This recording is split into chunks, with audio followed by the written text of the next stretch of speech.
Well, it's a big crowd. It's a big crowd. I want to make sure everybody's welcome. Everybody. Oh, see, that's how you get everybody to sit down. How do you shut people up? Yeah. How do you? I don't know. So we're in open, and we're already moving along here. So welcome. It's a good crowd tonight. We have lots of activities tonight, so it's going to be a lot of fun and activity, and yeah, it'll be a great meeting. I hope. So minutes of the previous meeting, Bill. Okay. Moved by Councillor Dirksen, seconded by Deputy Mayor Faulkner. The minutes of the July 6, 2017 council meeting be approved. All in favor? Other businesses disclosed. Yeah, I got one. Yep. Anybody else got anything? I have one. Two. Who? John, George, David? I might. Judy might. Okay. Depends where they miss it. All right. Now we want to committee of adjustments. Okay.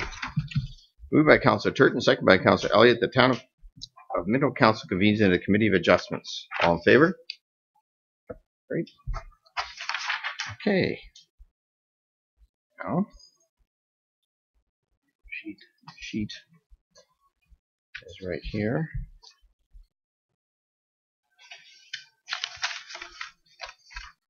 So we're now into doing a minor variance application of MV 2017-05 for 558 Main Street, East Palmerston. Adrian and Francis DeBoer. I will call the public meeting to order and state any decision reached by this committee today cannot be used as a set of precedent. Each application considered by the committee is dealt with on its own merits, and no two applications are exactly the same. The public hearing is to consider a minor variance application file number MV 2017-05 DeBoer. I will chair the meeting. I call on the Secretary Treasurer to state the following. Thank you, Mayor Bridge. The subject property is legally described as Park Lot 21, Plan 60R 2582, Part 1, Western Canada Loan and Savings Company Plan, with a civic address of 558 Main Street East, former town of Palmerston, town of Minto. The application is to permit the existing accessory structure to remain with an interior side yard setback of 0.48 meters or 1.58 feet, whereas Section 6.1.2b of the zoning bylaw requires an interior side yard setback of 1 meter or 3.3 feet. Other zoning relief may be considered for the proposal where appropriate. Notices were mailed to property owners within 200 feet or 60 meters of the lands and applicable agencies and posted on the property and circulated to staff on the same date, with comments received from the town of Minto building inspector, who is here, and the Wellington County Director of Planning, Linda Redmond, who is also here, and Brandy Walter of the Maitland Valley Conservation Authority, with no concerns. I will now call the applicant or agent to make comments. Make comments by the county and town staff. So you both want to come up together now. In this new system, a little different. Okay, we'll have. I don't usually comment on the variance. Yeah, so that's fine. So unless we any questions, then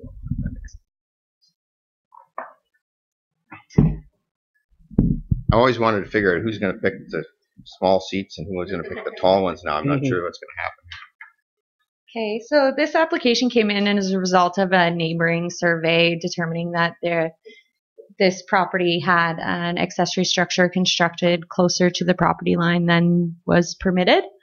So basically the garage is already there and it's pretty standard. You can see the sketch there. It's kind of foggy. But the applicant had thought that the fence was constructed closer to the property line than it was. And so when they constructed their garage, they were kind of misinformed. So as a result of that, this is the variance. There's not really any concerns from staff as far as it goes, but do you have any questions? Any questions for Jason? No, just sort of a housekeeping, tidying up situation, right? That happens all the time. Okay. All right, just you anything more you want to say? Good. No. Okay. Where are we here, Bill? Anybody in the public? Yeah, anybody in the public want to comment on this? Oh, would you please come up to the mic and state your name?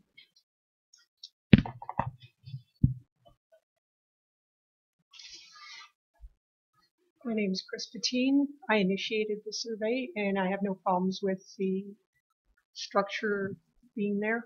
I'm just wondering if it has any bearing on me building a fence. I'm looking at putting a 6-foot fence along that side of the property, Oh, okay.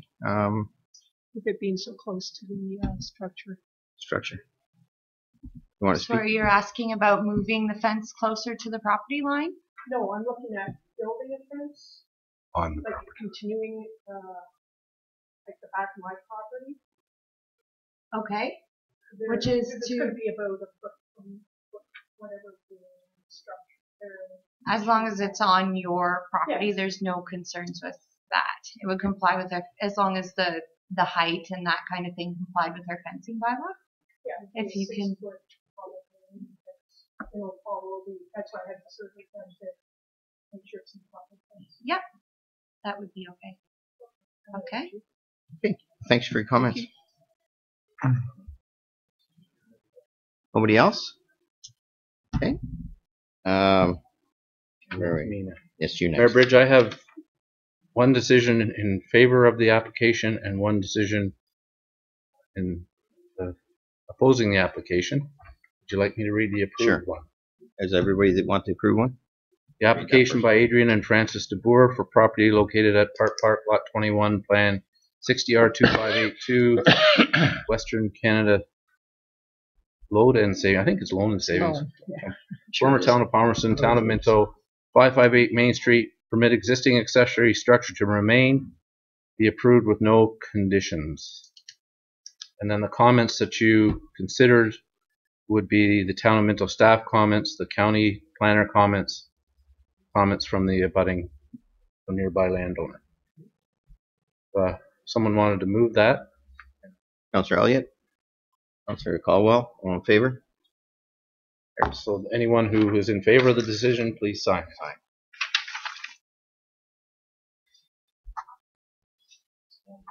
I can just do this. So while you're doing that, I'll just state, anyone wishing to receive a copy of the notice of decision to please sign the request for notice of decision prior to leaving the council chamber following the meeting. As soon as I get all that back, so I can adjourn the meeting, right?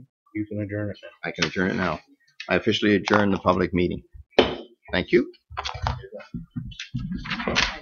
Moved by Councillor Anderson, second by Councillor Dirksen, the Town of Minto Committee of Adjustment convenes in the committee of the whole. All in favor? Okay. All right, where are we now, Bill?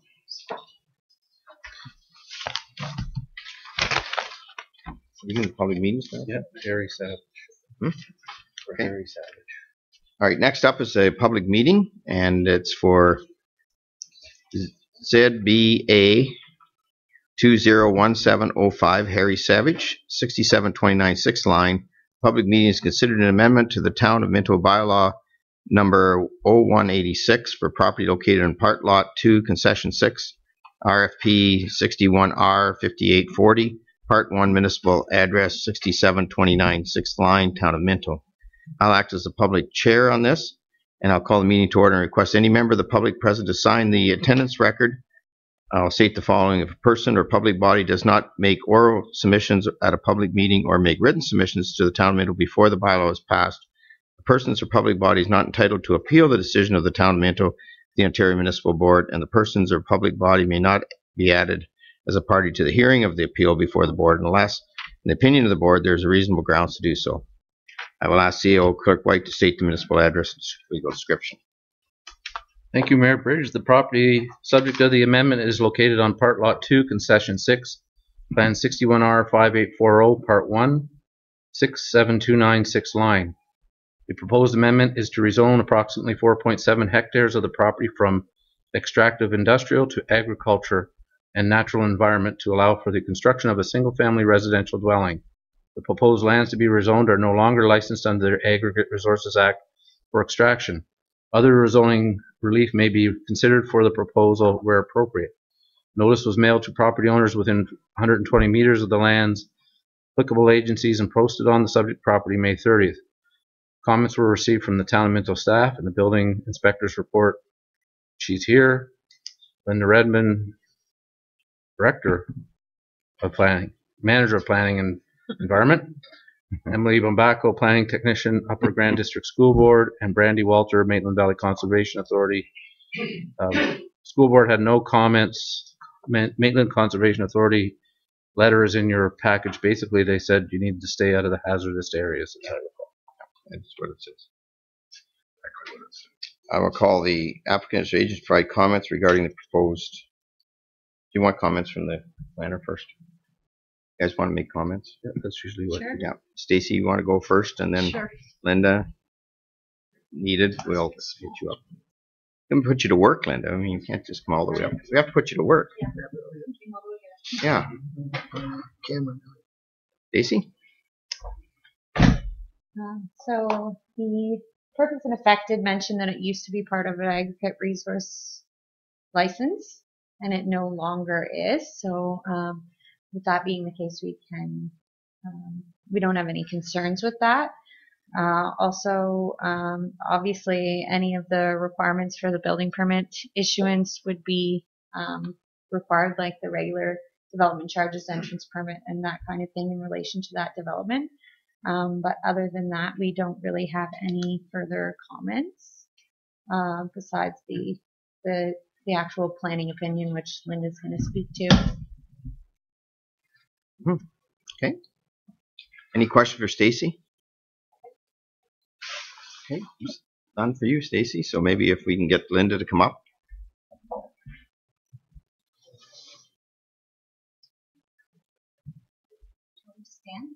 Well, yeah, let's do this. Be the first one to use. You're our Yeah, first had- one. It's a test to see where you go. That's true. I figured, Linda, if you want to look at the screen, but you don't need to. But No, I have. yeah, so that's the right idea of here. it. Yeah. So I'm good. Good. Um, You want to just So- make sure the mic's towards you, though, because Is it on? that's Yep. on, Is yeah. that good? We want your public to hear you. I just want to add to this that the lands that are proposed to be rezoned, they're within the licensed area, but they're not within the extractive area. They never have been. So we have no concerns with removing them from that area. Also, as part of our review, we realized that the Minto zoning bylaw has removed the natural environment zoning from that strip of land that is in between the extractive area and the agricultural area. And the Maitland Conservation Authority also raised that they'd like to see that natural environment zoning put back into place because it's a natural buffer and it is a regulated area, so it should be identified appropriately. The official plan does designate those lands as core green lands, so this will bring the zoning into conformity with the OP as well. Right. So we have proposed under our Schedule A to not only rezone those lands to an A, the ag zone, but also to rezone the natural environment lands back to natural environment. It doesn't quite follow the Maitland Conservation regulated area, but that's okay. We can adjust that at the time that we actually correct the map or change the mapping. This can be a general guide. Questions Okay. for Linda? I just have one question, Ron? if I might, Linda. Is Mr. Savage aware of that? I don't know. I don't. Yeah. So if you can see on the screen, yeah. So it'll just line up. The green will line up again. Okay. So I just want to make sure that there was an understanding. That's all. Well, it makes, Thank you. Yeah. makes a lot of sense to put it back into that. Yeah. Area right on. Okay. Excellent. Okay. Anything else? Oh, thank you. Thanks, Linda. Does the applicant want to say anything on the project? You good? Yeah. Well, so we'll ask the next question then. If you can have a chance to rebut any objections. Does anybody want to object to the? Nope. Okay. Yeah. So I'm right here. So I will call the meeting to, no, hang on. Probably, no, I'm man, get back up here. We went so fast. There we are. My machine isn't working. Okay, everybody's had the opportunity to ask all the questions. Everybody's good. So I'll state, if you wish to be notified of the decision of the Council of the Town of Minto in respect to the proposed zoning bylaw amendment application, you must make a written request to the clerk in the Town of Minto at 5941 Highway 89 Harrison, NOG 1ZO, or email at bwhite@townofminto.on.ca. There's no further comments. I'll adjourn the public meeting. Thank you. All right, we have one more. We're moving right along. We have another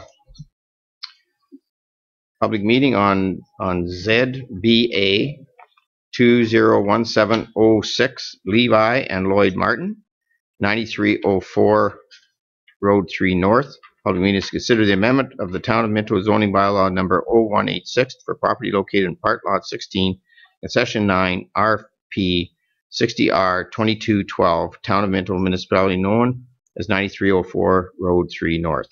I'll act as chair. I call the meeting to order and request any member of the public present to please sign the attendance record. I will state the following. If a person or public body does not make oral submissions at a public meeting or make written submissions to the Town of Minto before the bylaw is passed, the persons or public body is not entitled to appeal the decision of the Town of Minto to the Ontario Municipal Board, and a person or public body may not be added as a party to the hearing of the appeal before the board unless, in the opinion of the board, there was reasonable grounds to do so. I'll ask CEO White to state the municipal address, legal description of the property. Purpose and effect. Thank you, Mayor Bridge. The municipal address and legal description is as you've described it in the introduction to the public meeting. The purpose of the proposed amendment is to rezone the property to permit construction of a commercial greenhouse. Other zoning relief may be considered before the proposal where appropriate. Notice was mailed to property owners within 120 meters of the lands and applicable agencies and posted on the property May 30th. Comments were received from Town of Minto staff, County of Wellington Planning, and Brandy Walter of the Maitland Valley Conservation Authority, who again commented that the proposal has to stay out of any natural areas. Of the Town of Minto staff, Stacy to come up.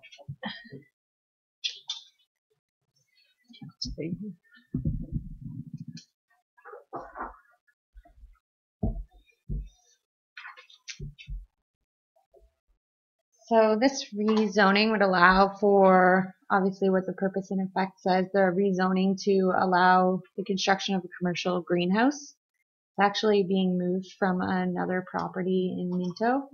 And the applicant did come in and consult with me about setbacks from the natural environment zone as well as setbacks to the property line. So those all comply with the accessory structure provisions of the reduced lot agricultural zoning. Basically, that reduced lot agricultural zoning allows for a small scale retail outlet for selling, kind of like a roadside stand. But in this case, it's a larger scale, so it's not permitted as a commercial greenhouse. However, because the growing of produce is closely related to agriculture, we don't have any concerns with the application. Okay. So my recommendation is that council receives the building assistance report on the proposed rezoning for Levi Martin, 6304 Road 3 North, Town of Minto, for information and considers passing the bylaw in open session. Okay. Any questions for Stacy? Did I say Tracy? Stacy. No. Hold on. Linda, would you like to report on?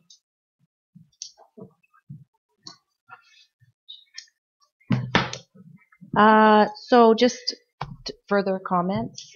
This is a classic agriculture-related use and would normally fall under the ag commercial zoning category, but because it's not quite that scale of a use, it's much smaller.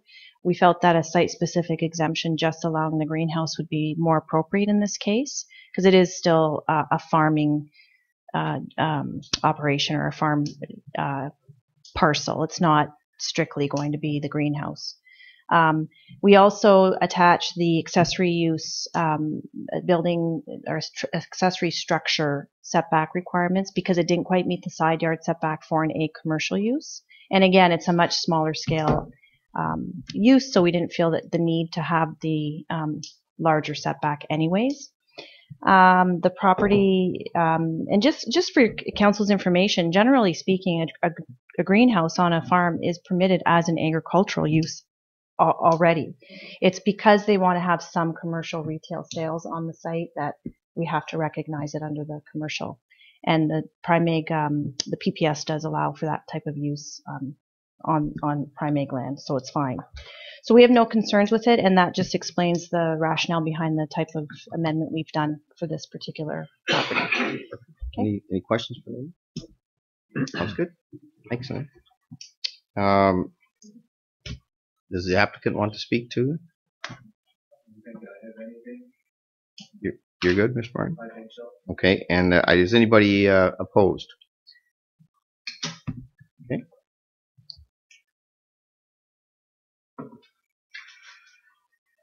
Then I will state, if you wish to be notified of the decision of the Council of the Town of Minto in respect to the proposed zoning bylaw number amendment application, you must make a written request to the clerk of the Town of Minto at 5941 Highway 89 Harrison, NOG 1ZO, or email at bwhite@townofminto.on.ca. No further comments. I'll declare the public meeting closed. Thank you, everybody. All right, we're into delegations. We have a few tonight, which is kind of neat. I always like to have a few delegations. The first one, it just fills up the room, you know. It's always nice to have. So the first delegation is the Norgon Theater. And who's going to be speaking? Matt, you want to be the lead on this? And I think Ron wants to be out there with the troops. No. Scott doesn't want to come up. Come on, Scott. Should come up, Scott. Come on. Everybody that's been working at it all those years, please come up.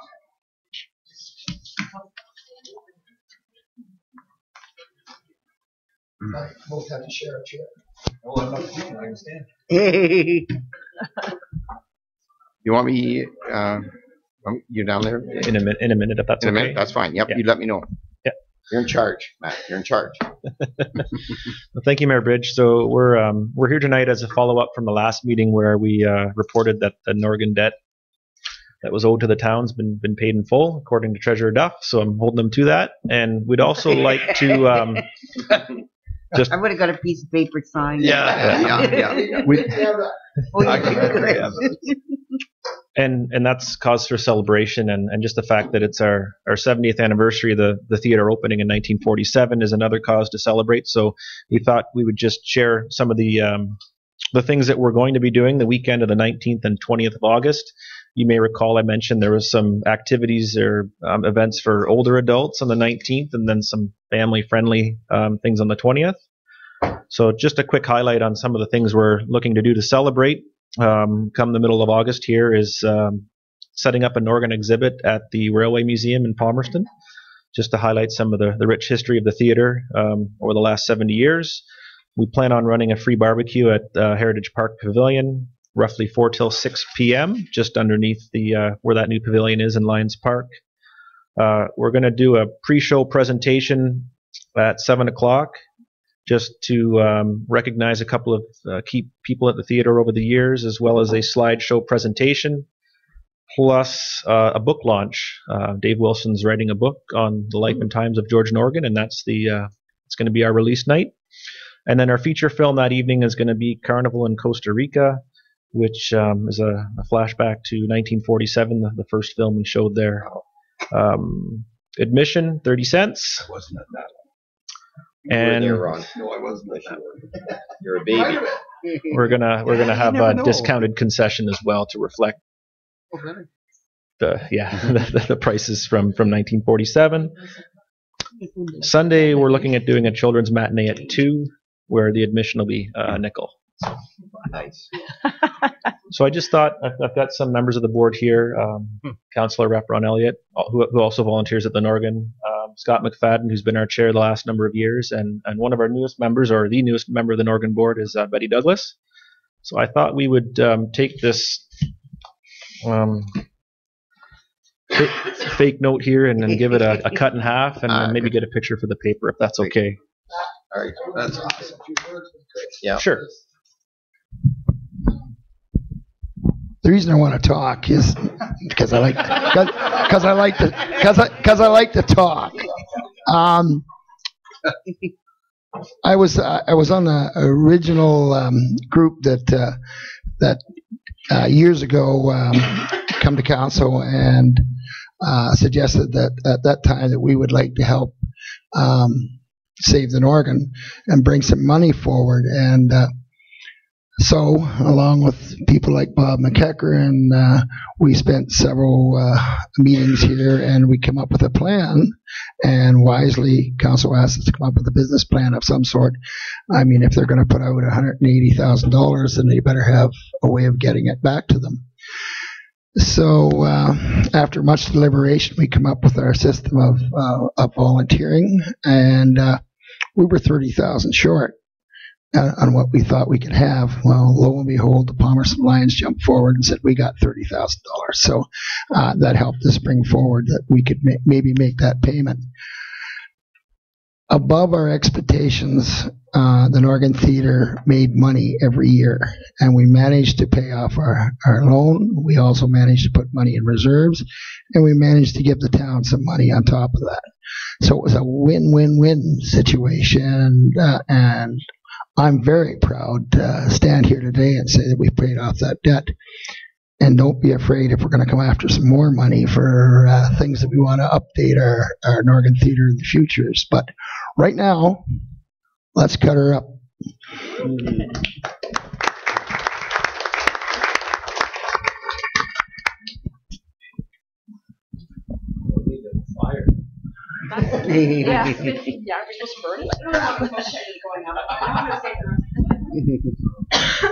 I can't let Ron do all the talking, so I'm gonna just before we cut this up, and I just want to say I came into this a lot later in life than you guys. You've went right from the beginning. I wasn't even in town when you started this project and how you've done it, but I've used it big time, haven't I, Belinda?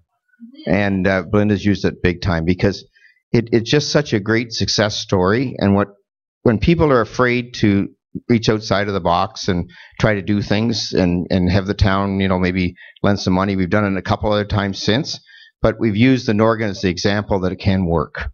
And when you have an example as shining as the Norgan and the people that worked at the Norgan to do it, that's so easy to make the next steps for the next one. So you really blazed a real trail for a lot of people that have used your example to do a public-private cooperation thing. And really appreciate all the hard work that you've done and cut her up. We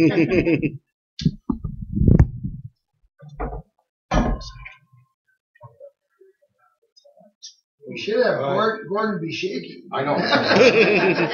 These scissors were made by a local blacksmith. Right?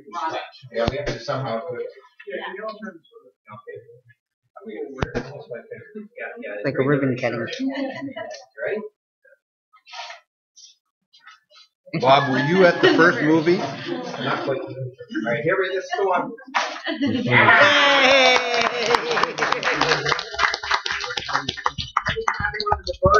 Burn the mortgage thing, but I think we're going to stop. Thanks again, everybody. Burns King Tech.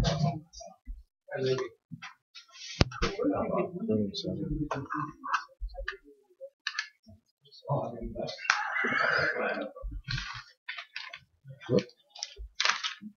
right.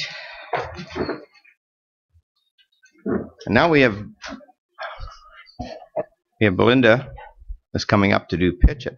Now, a lot of Pitch It people are in the room, so it's always nice to follow a real good success story with some more success stories. So I'll let you turn it on there. And Is there a light show code?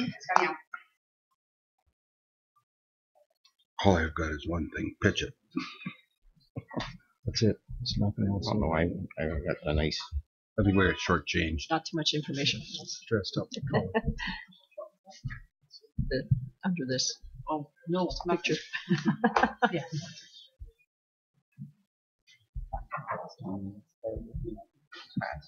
Yeah. Perfect. Okay. I think we're all, everybody's here. I'm looking for, I'm going to take this off. You can hold me to the podium, but not without my microphone in my hand. So, alrighty. So, I'm very excited to be here tonight for our Pitch It announcement. This is the first year that I haven't notified the winners beforehand, before the council meeting, of the results. This was the closest competition ever. So I wanted you all to be here because you all did so well. And 3 of our judges were able to come tonight. Rose was not. So I'm going to ask our judges to come up because I'd like them to present the certificates with me. So John Burgess, former past president of the Minto Chamber, Robin Tice, who's the GM with the River 88.7, and our good friend Harold DeVries from the Business Center, Guelph, Wellington. Got it? Got it. So I'm going to go through this presentation, but I'd like you guys to come up. And I also want to recognize some of our sponsors that are in the room. So Brett's here from the SBDC, and Rose was a judge, but Brent's filling in for her. And then our friends here from Bayshore Broadcasting, Janet and Kevin. Awesome. And obviously, Mayor Bridge is a sponsor of the competition, the town. John Cox is here from the Minto Chamber. Thanks for coming. So yeah, we have lots of people here tonight, and a few of our sponsors sent regrets, but congratulatory messages to everybody. Alrighty, so quick go through this. So just to refresh, we started this competition 6 years ago with the purpose of growing small businesses in our community to attract and retain and expand existing businesses and increase awareness for the business resources we have in the community. The people that could enter this competition were entrepreneurs that were wishing to open a new business venture. They could be purchasing an existing business, expanding an existing business, or relocating in a business here to Minto. The judges, as I have already introduced them, and Rose could not be here tonight, but those are our judges. And I did take one of John Burgess's quotes and put it up here. And I might pass the mic to these two just to kind of say a few words about how difficult the judging was. But this is from John Burgess. This was an amazing group of local entrepreneurs. I found their business plans, presentations, and enthusiasm made judging a real pleasure, and even after all was said and done, I could not have even guessed who would win. They were all that good, and as it turned out, this was the closest competition ever. Congratulations to all the finalists in the Pitch It business plan competition. So I'll let you say any comments you have. I have to say I'm honored to be able to participate as a judge, and this is my fourth year doing it, and it's been a real pleasure each time. It's been really cool working with even each of the businesses here, and every time I come up here, it's amazing to see just the connection that they have with the community and just their focus on growing a business, but not one just for making money, but for building that community. And I think, I agree. It was a tough decision. It was really tough. I'm glad I wasn't the only one. Yeah, I can't add anything to that. I mean, I've been involved, three or four of these, and it's never, ever been this close. Scoring them all, the first one did great, the second one did great, the third one did even greater, so it was very difficult. Yeah, we can't stress enough. The judging criteria is a lengthy sheet like this with a new number of categories, and they're scored across 10, and we average out the score across each and total it up, and the difference in scores, the fourth place was 80 and the winner is 84. So that's how close you guys are. So here we get there. Okay, so what the prizing is. So all of the finalists, so these 4 businesses here, I'm going to go through them in a minute, are our finalists. So Deb Griffey here is with Alpaca Time. So Deb is one of our finalists. And then Joy Murray, and she's starting the Hairston Preschool. And Dr. Pradhan, I always want to call you Ranjan, so is starting Shrimp Canada in the Palmerston Industrial Park, and then Felix and Bernice Weber from Ag Business and Cropping. So you guys are familiar with them as well. So congratulations to you 4 for being the finalists. You all will receive a 1-year Chamber of Commerce membership. If you've already paid your membership or already have your free membership as a new business, it will roll over to next year. You'll all receive a half-page story in the Minto Express and Independent Plus, so thanks, Mike Wilson. 6-month membership to all Saugeen Business Development Corporation's all-inclusive business excellence training program, and that includes 20 online training videos, monthly interactive training workshops, biannual business coaching, monthly success tips newsletter, quarterly tax tips newsletter, lending library, and a personal business mentor. So you all get that for being a finalist. So our 4th place contestant is Alpaca Time. So congratulations, Deb, you were 4th.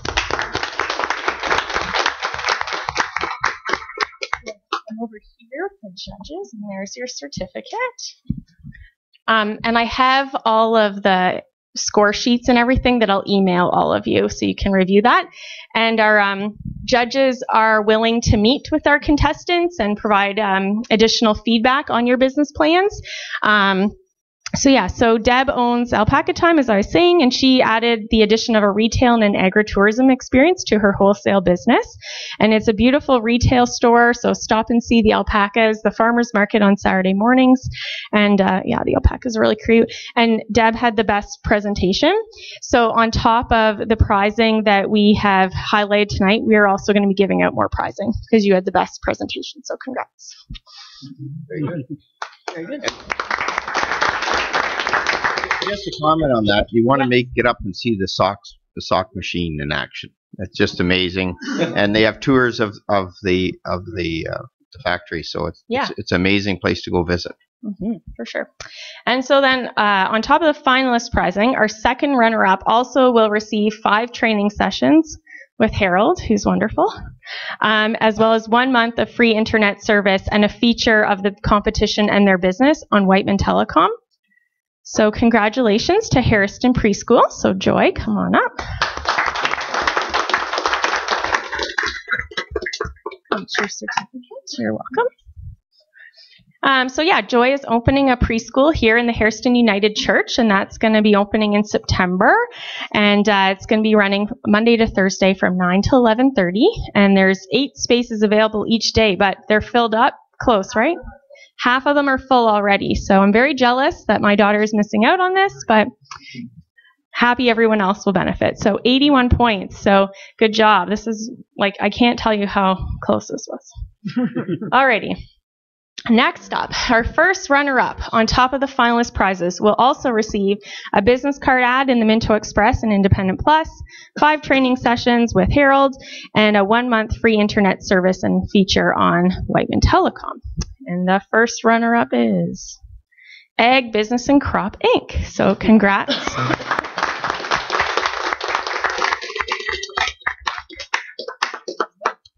Thank you.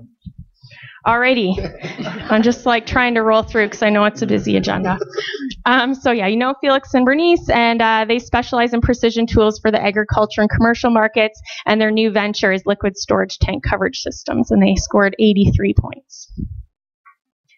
All right, so the winner of the Pitch It competition for 2017 will get $3,000 in startup capital, thanks to the Town of Minto, Saugeen Economic Development, Mayor Bridge, and the Minto Chamber of Commerce.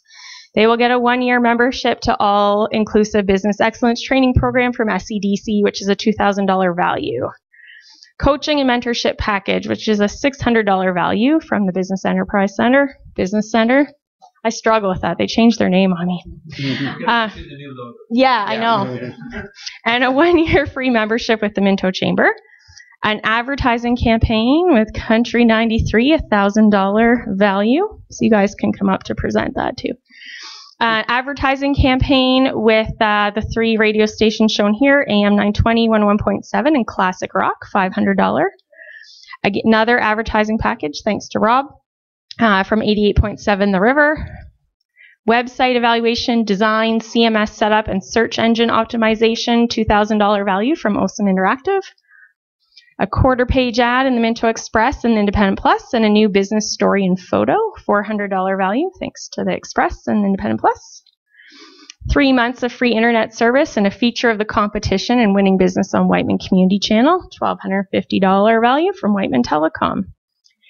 1-year basic business banking package, advising by business account manager and security deposit box from Royal Bank. A 1-year basic banking package, meeting with a business advisor and a business credit card. or the option of a small business overdraft service fee waived for the first year, credit card first year fee waived. So whichever one the winner does not take, the second place winner will get that, whichever banking package. 500 full color business cards and a double size ad in the Rural Route magazine, thanks to Innovative Print. And the winner is Shrimp Canada.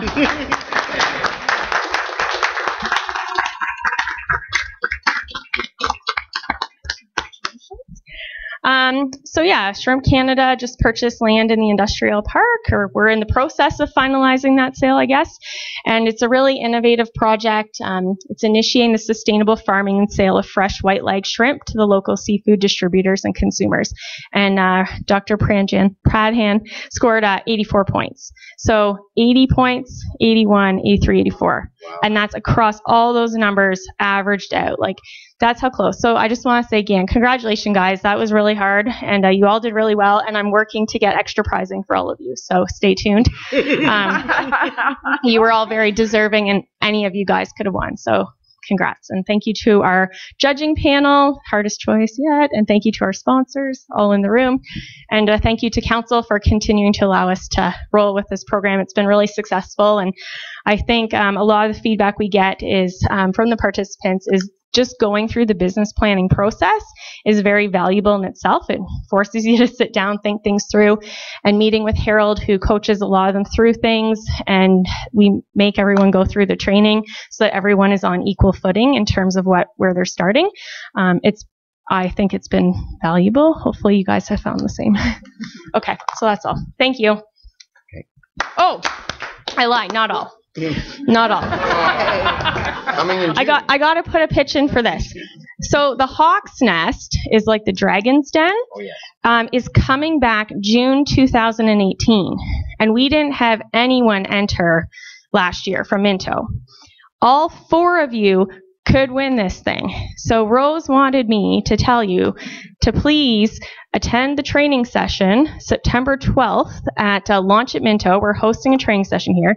We will likely be a sponsor of this, and we would really like to see some Minto businesses enter, and you'd all have wonderful chance to win and take home cash and great resources. So just wanted to make sure I got that in there too. That's all now. Thank you.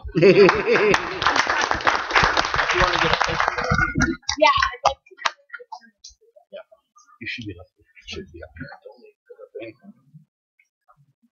Linda, you were going to get them to present. Yes. Yeah. You guys. Oh, Ron, your memory is. Yeah, if I can get everybody in a group picture first. Yeah, come on, and then I'll get. Well, it's not bad. I have to remember one. That's what I was thinking.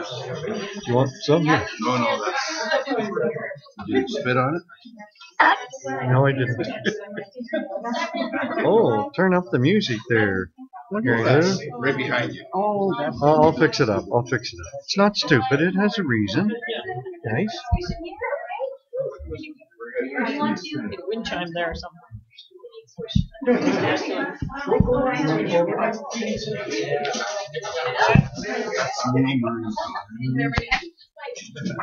Yeah, she is. I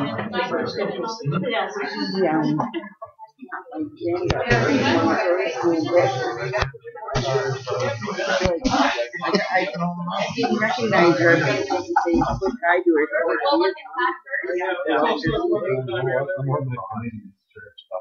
Aren't there? Just met last night. And I just think.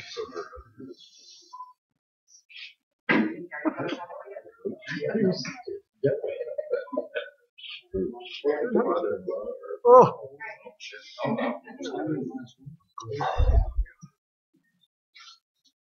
So let's get one picture with the winner.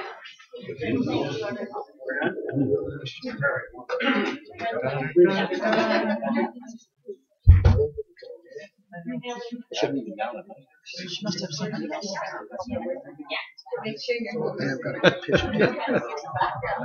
Okay, what do we got here? Treasurer and auditor. Rich and Bud. Well, he needs to.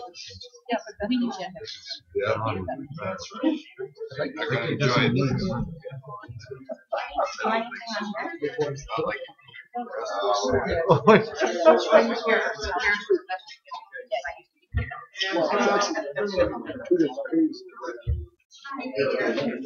Never been out. It's not out like that. It's not dark anymore. 10 o'clock.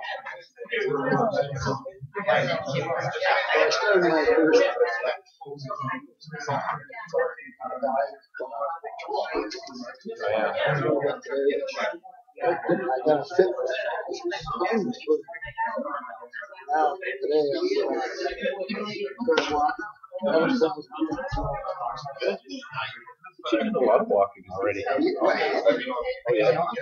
Stop, did you? Tell me about it. That's what you're saying. Well, it's a lot of calories.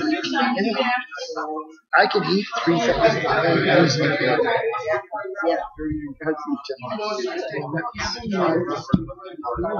Really? And you don't know what you're doing. That's wonderful. That's a great. We miss that thing. Yeah, no, it's great. And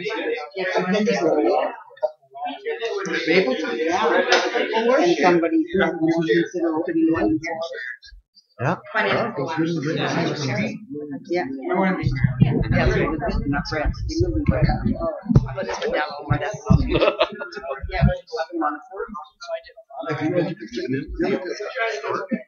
I have not yet.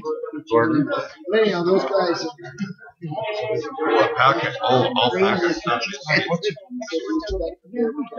Well, I was just like, oh, but I bought Sam a toque. yeah. It was $50. I mean, it's gorgeous stuff. And They've got that. And it lasts and lasts. You'll never wear it out. You'll never wear it out. So, or did he tell you got 3 minutes? So, when we cut that 180,000, I said, you should have been here because you would have been shaking.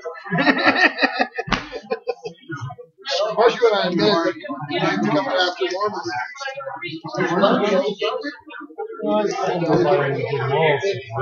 there's some upgrades that need to be done. So, yeah, this is what I'm a little concerned about more. Air conditioning in it, maybe.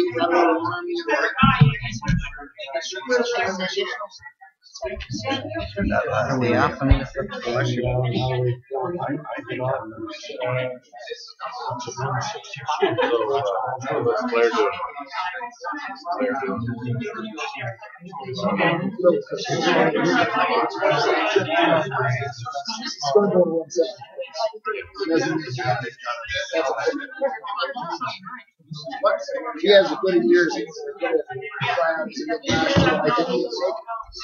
doesn't make that. Trying to get it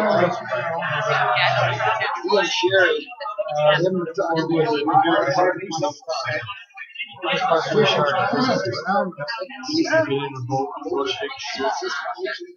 And we had to make a decision.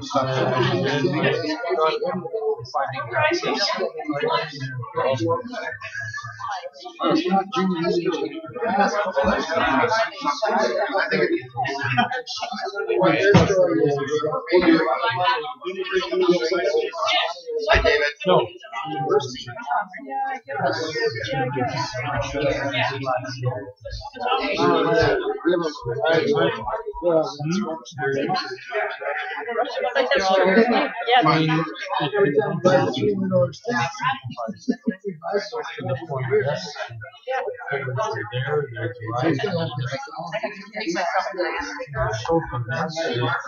This doesn't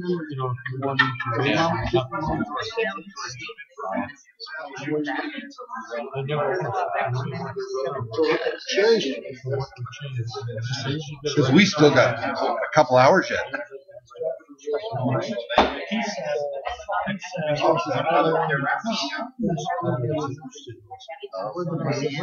said, okay. Well, let's well, I just losing time. Yeah. Good. You want a team that's bad? What do you want? He's got a chance to championship team. Players. So, you don't want him. You want him at home? The deputy mayor take it. I did. I took it upon myself. After David fixed it. I can see. I mean, hearing He claims he fixed it. every time. Don't follow there. He claimed it. He was pushed. What's he doing there? Are you making a presentation? He's happy here. I know. I was just there. No. Yeah. I don't get tired of waiting. That's good. I waited forever. Good evening, Mr. R. Yes. And not that it's our last delegation, but it is. I don't know, but this lectern is. We saved it for best for last. best or? Best for last. Treasurer's audited financial statements. David. Page by page. It's a page turner. It's a page turner. Okay, let's get at her. Okay. You ready? I'm on the floor. You got her, buddy. Thanks for coming. Presentation. Right. Do that at the same time. Yeah. Okay, we're going to walk you through the financial statements as we do every year.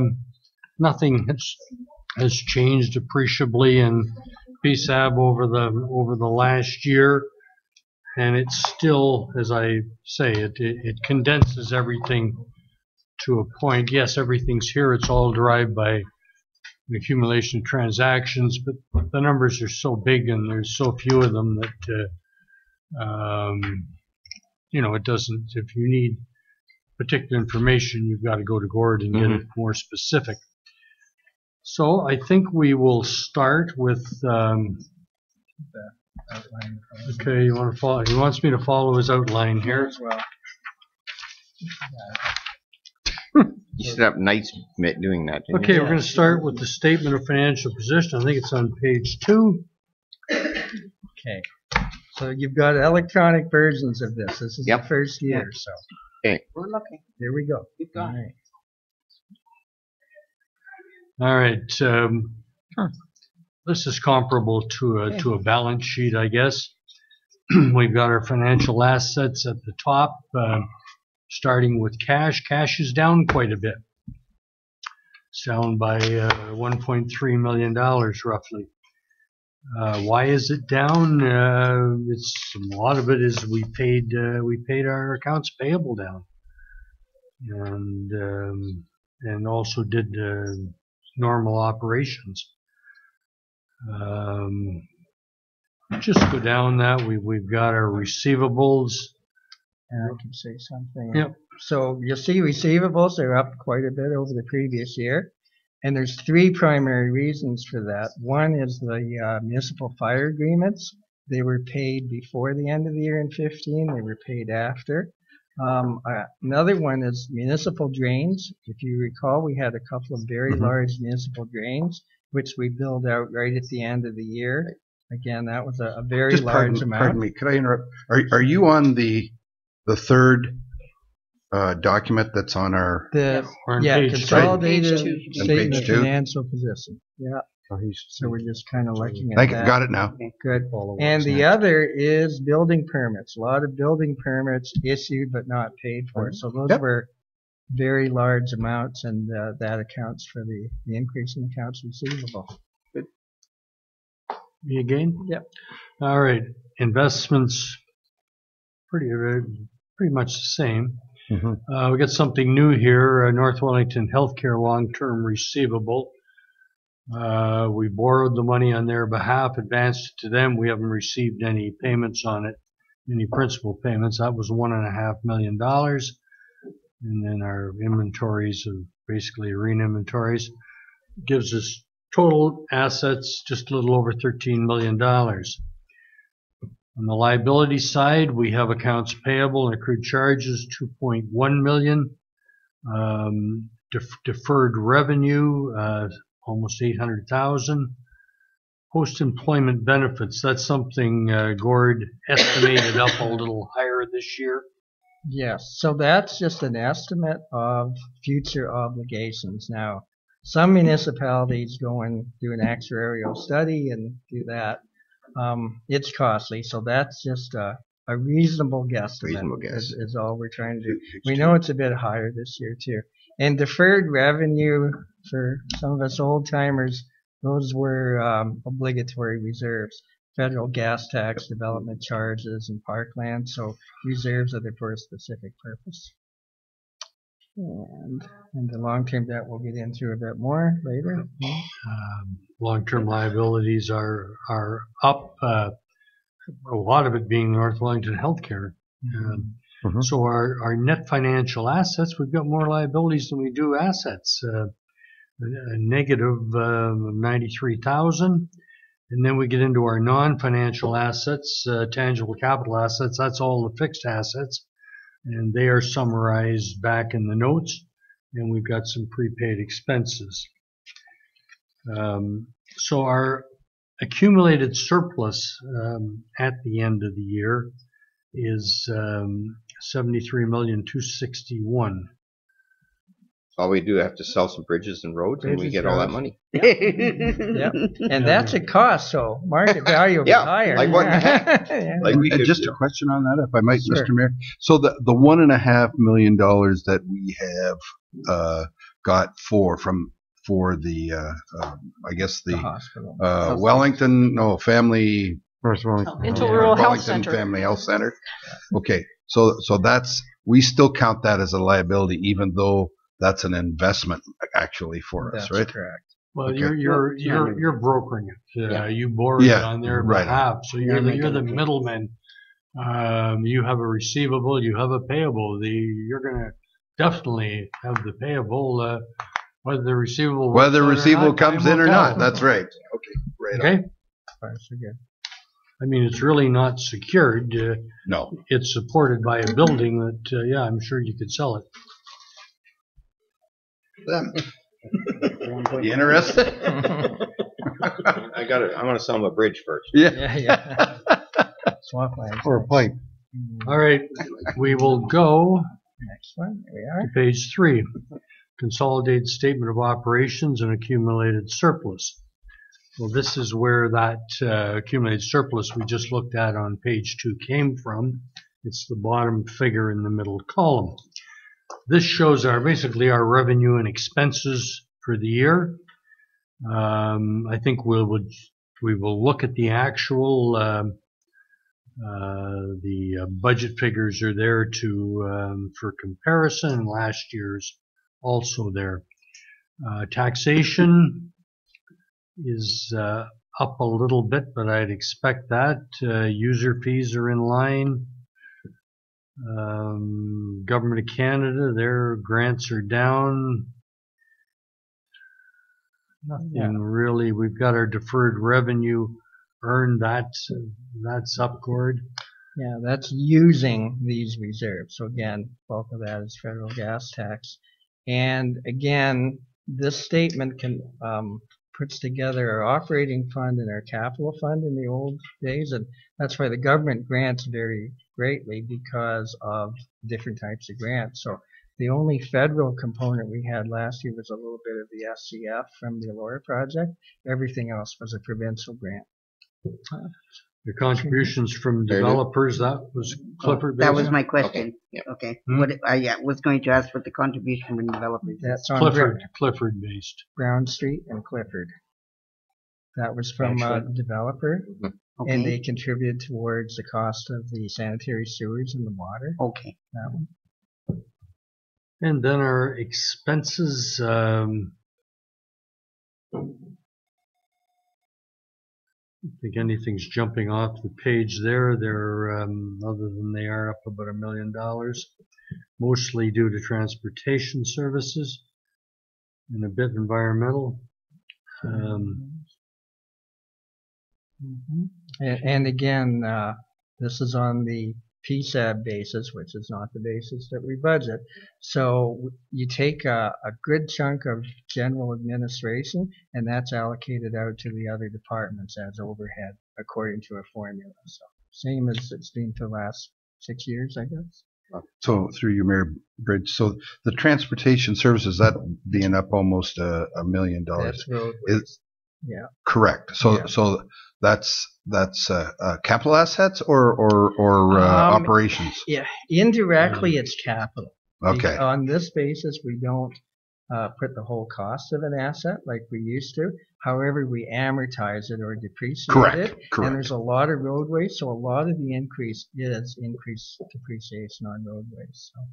So it is kind of got, there's a bit more operating, but there's also a capital component to it. See, back in the old days, we used to worry about where's the money coming from and where are we spending it. Yeah. And that's where the rubber hits the road when you're running a municipality. Now we don't. We have to get the money, we have to spend it, and then we depreciate it.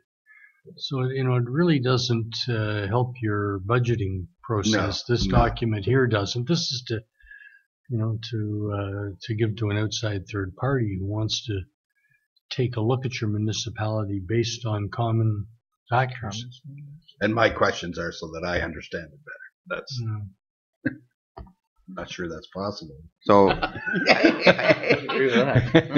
I think that's a good point, David, and we've talked about this, and this is our actual statements and whatnot. This isn't what we use our budgetary. When we're talking budgetary, we're more or less the old style where we're saying You bet. we got so many dollars to spend, we got so much work to do, but because this is all part of the asset management and working it right that way, which you need to have. But yeah, it's hard when you're sitting there, David, and you're saying that when I used to talk about it, this isn't the way we used to talk. Back in the old days, I could walk in with the operating fund, the capital fund, and the reserve fund. And you went to capital fund. Well, that's where you spent all your capital money. And where did you get it? Well, we got some from here and some from here, and all three of the funds interacted, and it really gave you a picture. But the powers to be, no, that wasn't the way to do it anymore. Well, our dollar comes from so many different areas now that it's very difficult. Yeah, right. Thank you for that. Anyway, there's your annual surplus, $982,000, which added on to last year's surplus, giving us this year's surplus of our $73,261. So that, in a nutshell, is everything you did and where it ended up. Page 4. Statement of net financial assets. We start with our annual surplus and where we spent the items that went into it, coming up with net financial assets. 768 agrees with page 2. Net financial assets there. So this is just showing the movement in net financial assets from last year until this year. Right. All the items that went into it. Capital. Basically, where'd the money go? It went into capital. Page 5, cash flows. Shows basically our cash at the beginning of the year and our cash at the end of the year down at the bottom, and that our net decrease was $1,246,000 as a result of everything, starting with our annual surplus and then all the items that went into it, adding back the items that did not require an outlay of funds, and then the changes in all our other asset and liability accounts that gave rise to the cash at the end of the year. Again, there's the increase in other assets, $1,500,000 North Wellington Healthcare receivable. So that took that much money. And there's what we paid our accounts payable down by $1,046,000. Acquisition of fixed assets, $4,300,000. Down from last year, but still a considerable amount. When you add in the capitalization of construction in progress, again, the way we budget, we don't really care what's in progress December 31st, but this puts it in there. So really, $5,590,000 went to capital assets. And this statement is a little more real world. It does show you what actually changed in like your receivables, your payables, the debt proceeds, and reinvestment into capital, basically. Any questions on that one? No. There's a lot there. And then going over, I think we will flip through the notes. Some of them we want to comment on as we go through them. Starting on page 6, going over to page 7. Down there, a third of the way down, the development charges, federal gas tax. That's the deferred revenue that Gord was talking about, the obligatory reserves, and agrees with page 2. Going through page 8, 9, 10, 11. Let's go to note number 5 on page 11. That gives us the breakdown of our debt. When we looked at the basically the balance sheet, we saw long-term liabilities of $10 million. There's what makes them up. We have $117,000 in tile drain loans. That's money that, yes, we owe it, but we can collect it back from the benefiting landowners. Then there's our $1.5 million with North Wellington Healthcare. And then above that, the $8,522,000, that's the amount that we have to service from our user fees and mill rates, tax rates, whatever. 12. Page 12, note on the investments there. We always look at this one's our Westerio Power Holdings Inc. Every year I think that's going to be sold, and every year it isn't. I think we all know it's worth a lot more than it's on the books at. Certainly if it was sold, it would give us a nice inflow of cash that we could go out and do some things and not have to borrow. But that hasn't happened, and yes, we do get a return on it, but based on what's there, it's not a huge return. Then our other investments, they're pretty well at par. So $4.5 million there.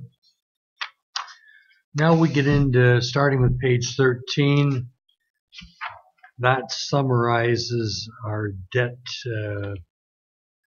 our long-term debt. And then we go through all the debentures are individually listed, page 14, 15, 16, 17,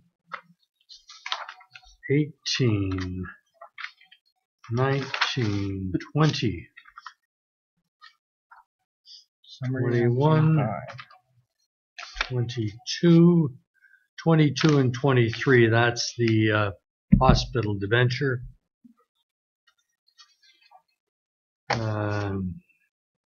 24 and 17 is that lighting agreement you've entered into. There's a long-term debt summary on page 25, note 18. That gives everything making up your debt.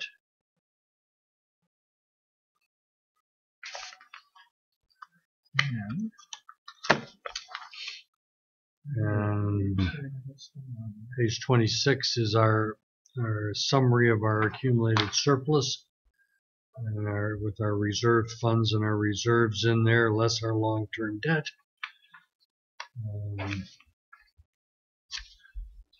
Page 27, just a summary of our taxation. That figure is on our page 3. That's our taxation revenue summarized. Page 28 and 29. It's a breakdown of our expenses and revenue by function. 30 and 31, these are our fixed assets. If you go down to the the bottom of page 31 on the right, you'll see a figure 71,389,000. That is our actual fixed assets, but to get the one that's on our financial statements earlier, you have to add on construction in progress, 1,900,000. You add the two together, you get the 73,290,000, which is our fixed assets in our balance sheet.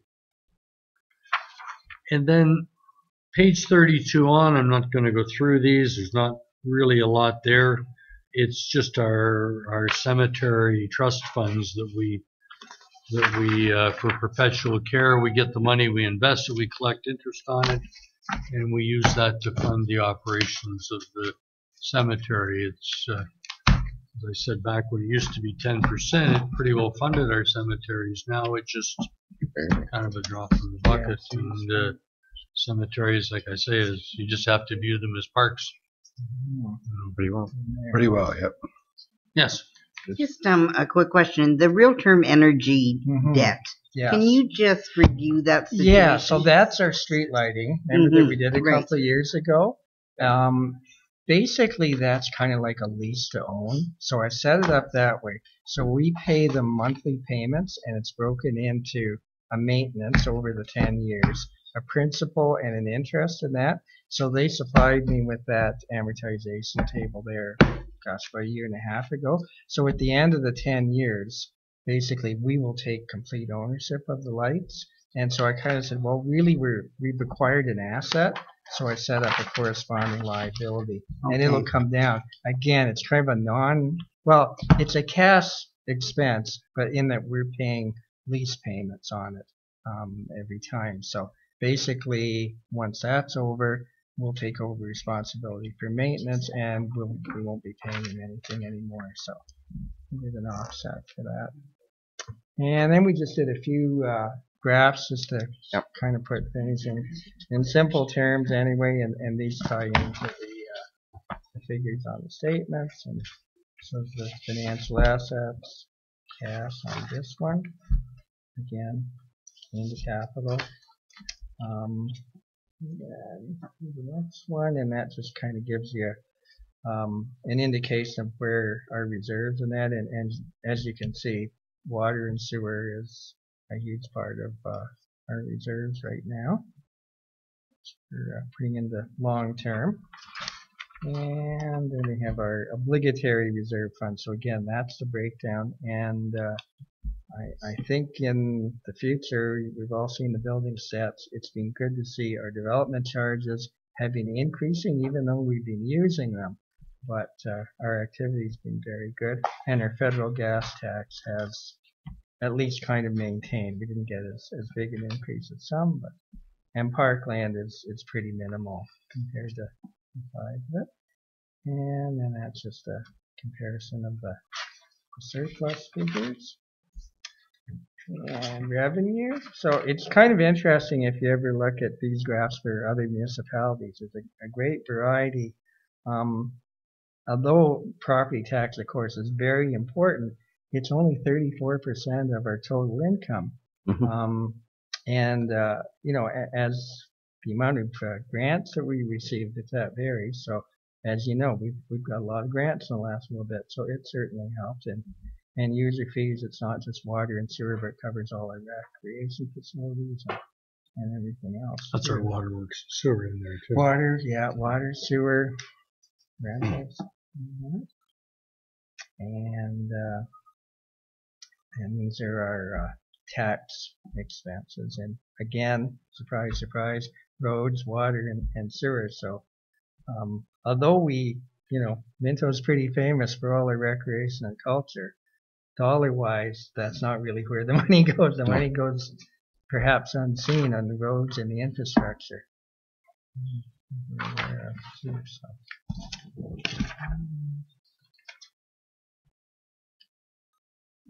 Here's your conclusion. Yeah, so you want to read through yeah, that? sure. Well, yeah, basically, as we know, we've been being very active, and I'm going to do it after the conclusion. yeah, it's going to be a challenge to come up with our share of the large infrastructure projects. We've done well, but we still have to come up with this. And as you know, so much of what we deal with is long term, much beyond the term of council or the term of staff either. Like we're talking 60 and 80 year assets here. So a lot of it, I know we have 20-year debt, but hopefully we do have these 80-year assets too. And we're continuing to work on the asset management plan, which I'm sure when we go to AMO we'll hear a lot more about. And as you know, it gets all tied in to that point. Ron? Thank you, and thank you, gentlemen, for an excellent report, in my opinion. Easy for me to understand and to get a picture. I've been around this province with my job and whatnot, and I see progressive communities, and I see communities that either disappear or go backwards. And my compliments. I don't have to say my compliments to Belinda and economic development, because the proof is in the pudding. Where I have the concern is, and it's always trying to balance in my mind and also balance in reality, expense versus payback, and also something that is as natural as the environment almost. I think Southern Ontario. I was to a World Economist speaker, and his statement really hit home with me, and it was like, you people in Southern Ontario have no idea what you've got here, and so like I visualize Southern Ontario being a huge end spot for a lot of world people that will want to move here, invest here. Our dilemma, of course, is how much money do we try and put into reserve so that we can meet that challenge, and that's really I struggle with that, and I know we have to do more. I'm sure we're going to have to do more to prepare for the future, because I don't think Southern Ontario has even seen change that we're going to see in the future. I truly believe that, and I just want your opinion on that. Boy. Well, now that Kelly Leach didn't get in, I guess immigration's on the table again. Yes. Yeah. So I mean, and that's where the growth is going to come from. We aren't.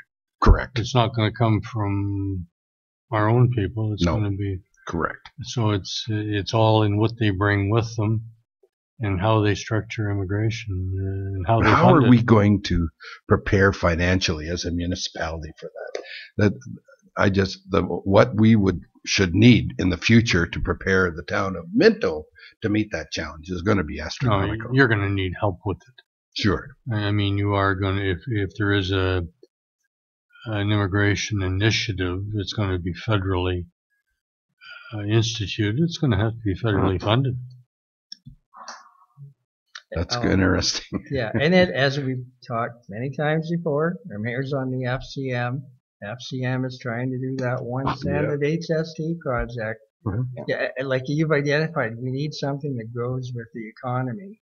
And property taxes, they're good, but they aren't going to fund it. Not out of 9,000 people. And no. You've heard me talk about this before. If you were at FCM, under the Rural Caucus, we're really working hard on what Gord is saying here, and what they've never been able to do in the past is do stacking. And they're realizing that small communities like us, we can't come up with our 25%. Eventually, we won't be able to come up. So we'll basically be shut out of the 50 and 25% grants, because we can't come up with our 25. We'll put ourselves in, and I know our chair of finance is always worried about that. But that is a problem going forward. I understand maybe that's where Deputy Mayor Faulkner's talking about. Yeah. So they're pushing hard at that.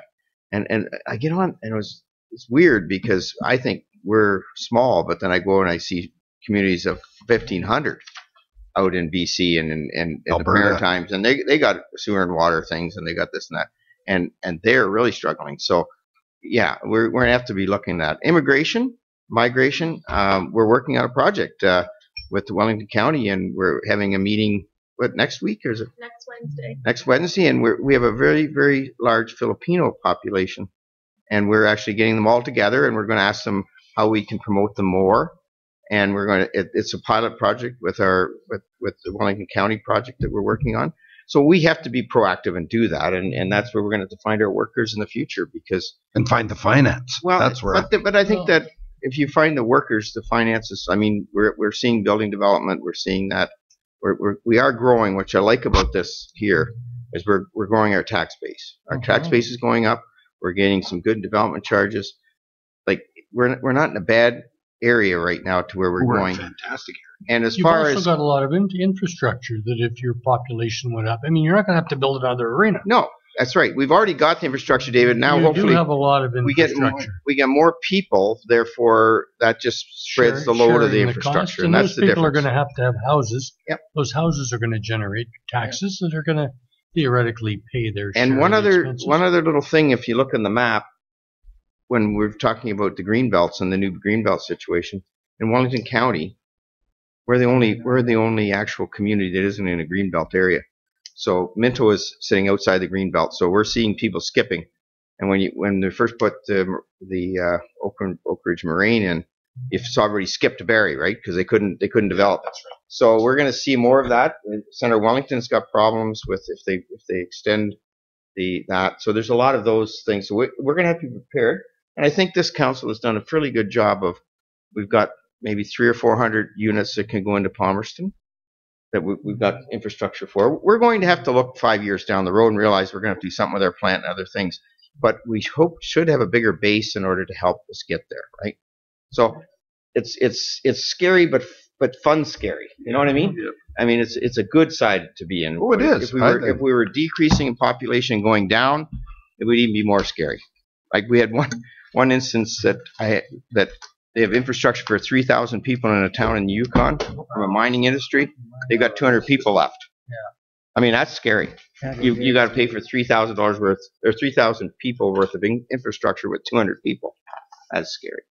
So we're not in bad shape. Sorry, David. No problem. Thanks, Mayor Bridge. A couple questions. I know a number of years ago when we get into the PSAP stuff, just before I get into that, I mean, we look at our arenas, they're 40 years old. They're over 40 years old. And I know at PRAC committees, we talk about how are we going to fund something in the next 15 years? Because, I mean, what is the life of an arena? I know we've got new roofs. I know we maintain and manage our equipment. But still, are the buildings going to grow old? And likely, our waste treatment plants. I mean, we're talking now about our roads and all the infrastructure. Well, our waste treatment plants and all the other things that we have. And I mean, again, 25% we have to put in. We're fortunate right now to have a little money around that we can put that in. There's a lot of municipalities that don't. PSAP. I know the time and effort that Gord and some of his staff has put in to PSAP, and I know you're a big fan of it, Dave. So here we are. You talk about the third. What did you say? The third party, I think, that basically said to us that we have to do this. We have to do this PSAP stuff. We have to initiate a program and do all the things that we have done. So here we are. Is it Gord 8 years later? Yeah, it's 2008, 2009. So all the municipalities of Ontario are kind of on the same playing field in reference to that notebook. How has that benefited our government, in your opinion?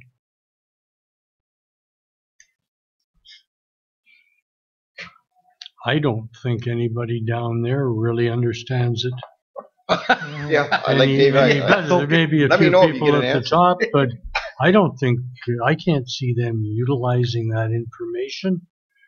I mean, to me, these financial statements should be for the municipality to make informed decisions. And you know, when did you make a decision based on the contents of the financial statement that I give you every year? Oh, often, I think. Yeah. Sometimes. Yeah. Now, I think it's starting to pay off. I think because now You do. I do because I can see it. And he informs us. Yeah, and like one of our grants, if you remember the OCIF formula grant, what we get is directly related to that $73 million figure. Yeah.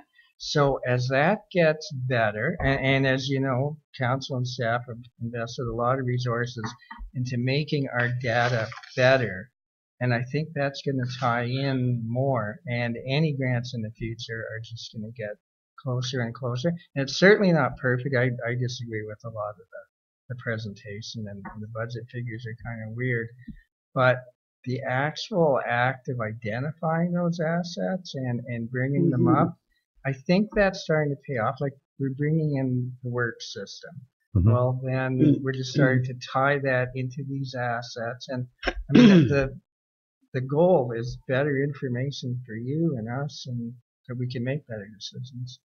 Mary Lou, do you have another question, David? I think you're right on there. I mean, I know that we have been able to, how old some of our pipes are in the ground, and how do we make our decisions for next year and the year after and the year after. But so when you present this document, where does it go? It goes into Toronto, and it likely sits on the shelf with the other 500 municipalities. Not quite 500. 445. But that might be a good question for us to ask at AMO. I mean, has PSAP basically done what they've wanted it to do? Sure.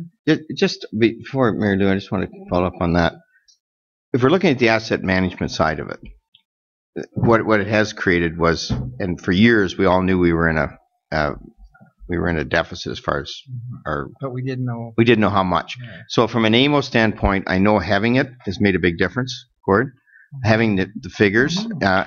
When we look through this balance sheet and we're looking through and how we do these figures, and we don't necessarily use this financial statement as our guide, but the asset management program is very important, and I think that's going to be where we can keep selling the fact that we've got this big deficit, and they know how big the deficit is. They always knew there was a deficit, but we can actually pinpoint it. And the other thing is, playing field wise, at least gives you an opportunity to know somebody else might be better off because of certain things. Like Mississauga for years, Hazel loved it because she had money coming in and she didn't care about anything. But now they're fighting it in Mississauga because now all that infrastructure is catching up, and it has to be replaced, and there's not the growth that it used to be. So now you're seeing a problem. So we're in that boat. But I think that part of it I agree with. I mean, the asset management part of it I think we really need, and that's been a good formula to go back and say we need more funding because you can't fund it from property tax. It is too big of a nut to crack under property tax, and the governments have finally realized that.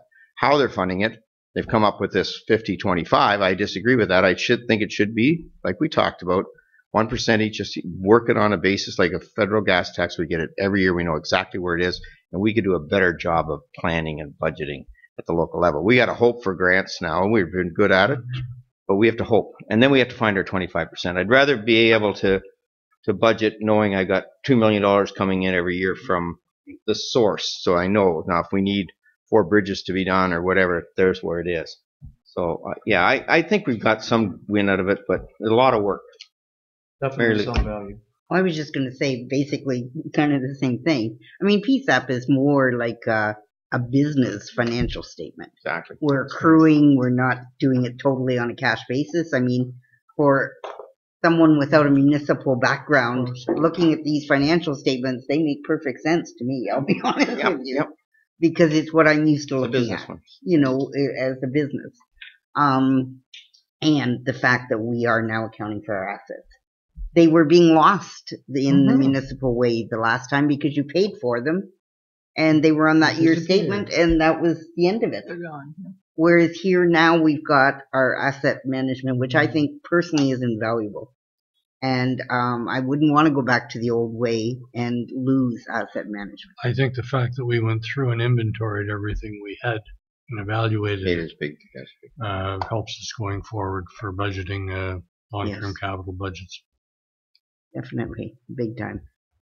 And are we finished? Yep. I just want to make a comment. Thank you again. I personally think we've got the best treasurer in Ontario, if not Canada.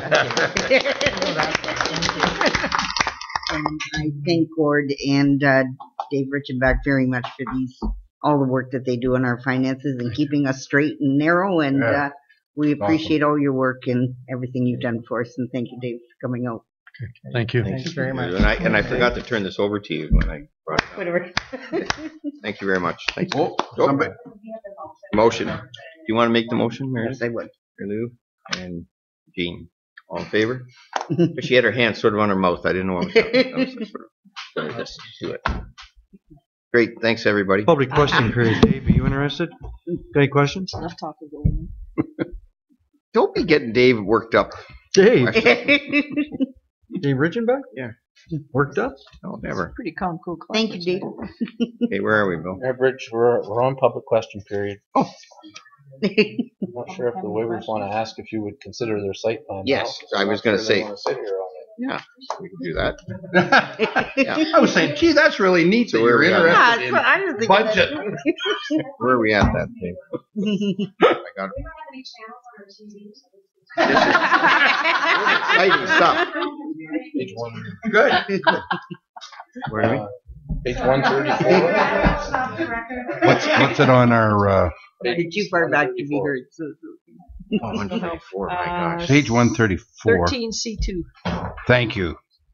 134. 130. Oh, Bill Inspector Draft.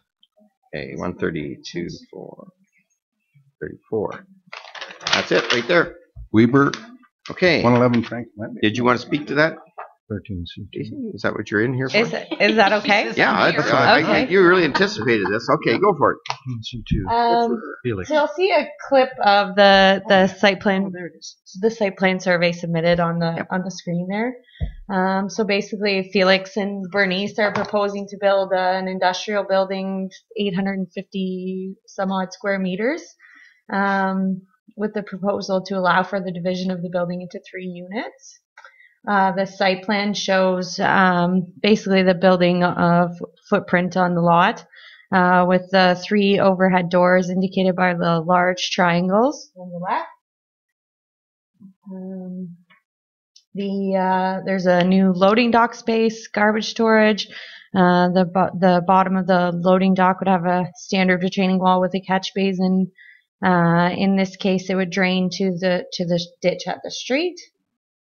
Appropriate parking, and water and sewer locations with existing valves at the property line, with a 2-inch planting strip along the west side of the property. 2-inch?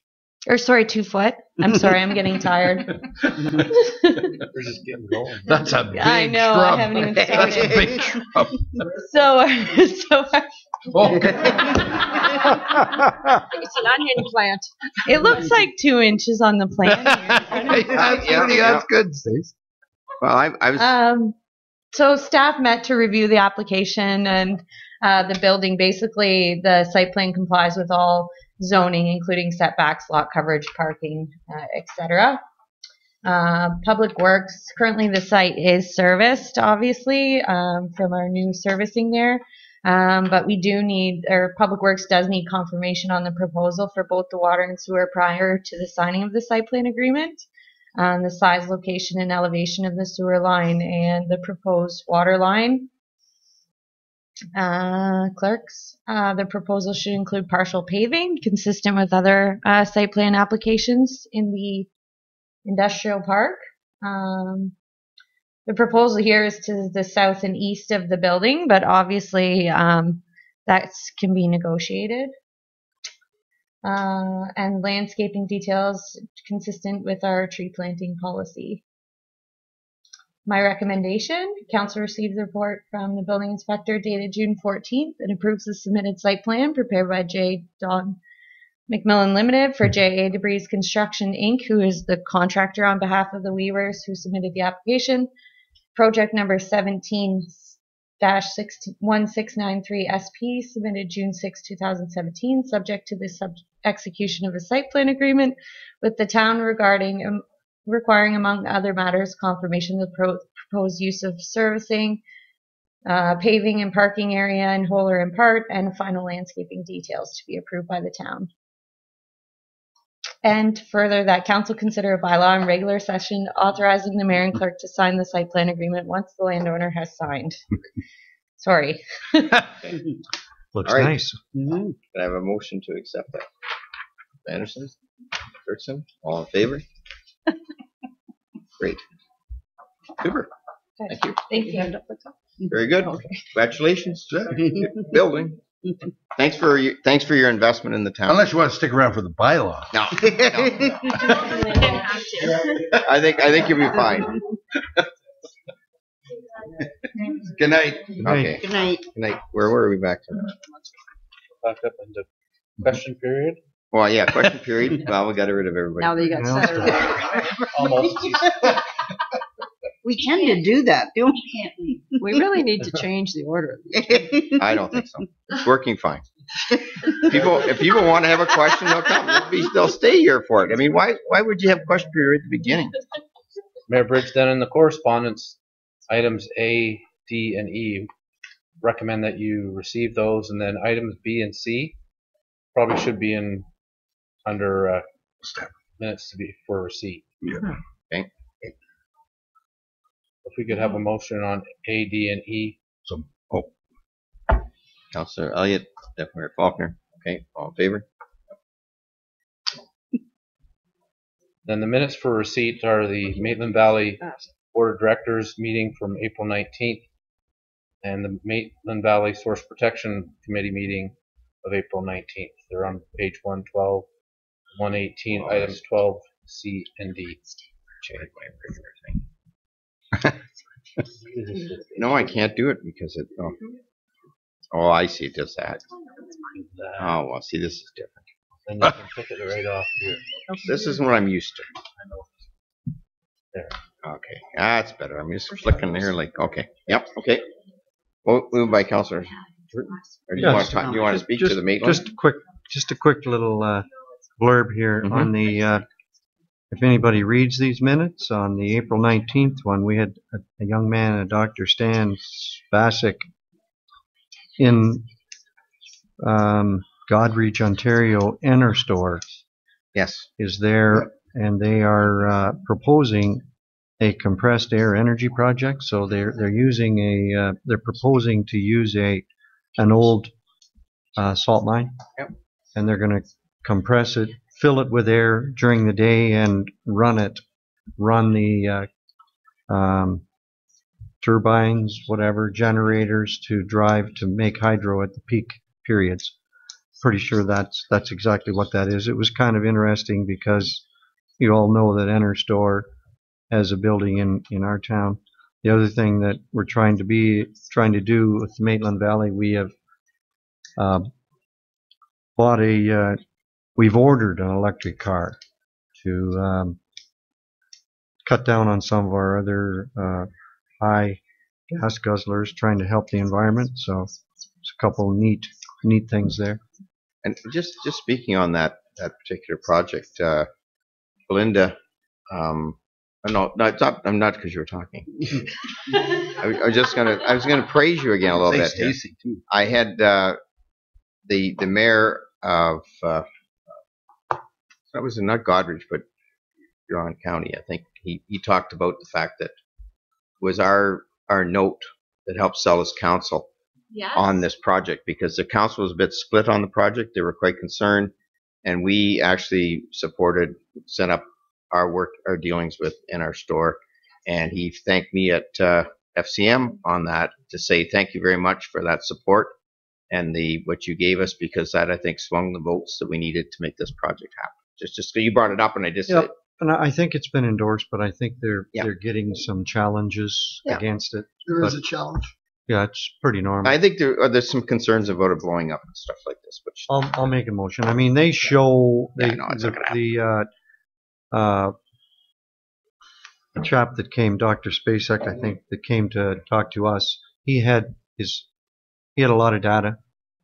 There's two or three of these the same style of generation around the world, and I mean, we're talking about knocking down the peaks and demand. So yeah, and I'll make the motion on those two. Okay, and seconder, all in favor? Excellent. Where are we up? Building stats. Oh, building stats. Who's doing the building stats? Stacy. Bring everything Did, up. I did hope you that's join? okay. Did you get the short straw tonight? And what happened to our building guy? Said he was going to be here. It's his birthday. He's what? Oh, It's his birthday. wow. Oh, we had didn't got want a to spend his cupcake birthday for him or with us? something. Is it a special birthday? I 25? think he figured I was going to be here all night anyway, so one more wouldn't matter. Pregnant lady. You're up for 4 hours. Anyway, He's done the same for me. this is good occasionally. news anyway, see? Yeah, it's good news. I'll just read his points here. Yep. So basically, the construction sector in Minto obviously is still very active. 34 permits this year, resulting in 4.1 million constructed, versus 26 permits last year, worth 1.6 million. That's for the month. That's for the month. For me, yeah. That's for me. That's right. Yep. Year to date is 95. Yeah. Hard to believe I helped him with this report when I report. That's all right. That's all right. Okay, so year to date permits, we have 95 permits issued at the end of May. I will note that we issued 116 today, so Wow.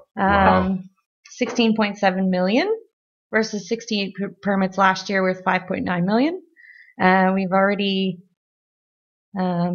exceeded our 10-year average from last year.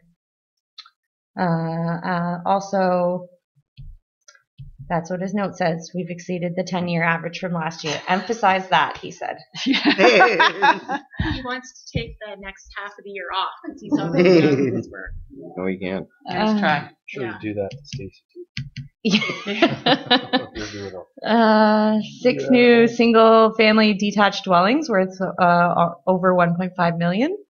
1 fourplex and 2 semi-detached dwellings also worth almost 1.5 million.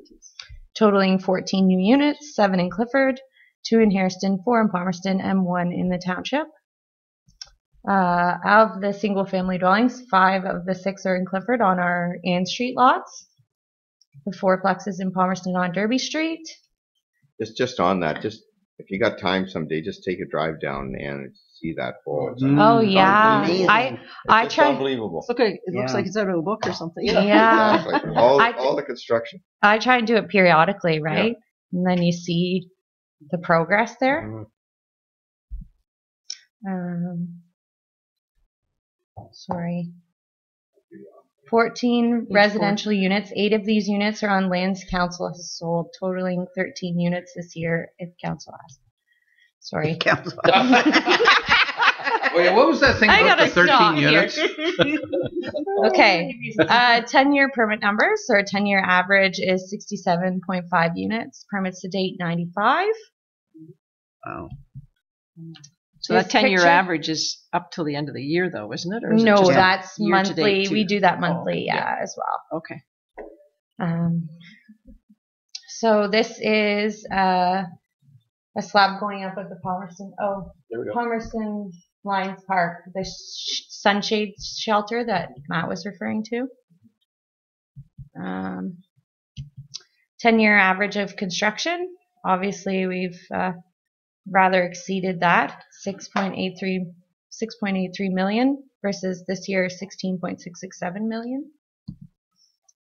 2.43 times higher. Terry figured that out, didn't he?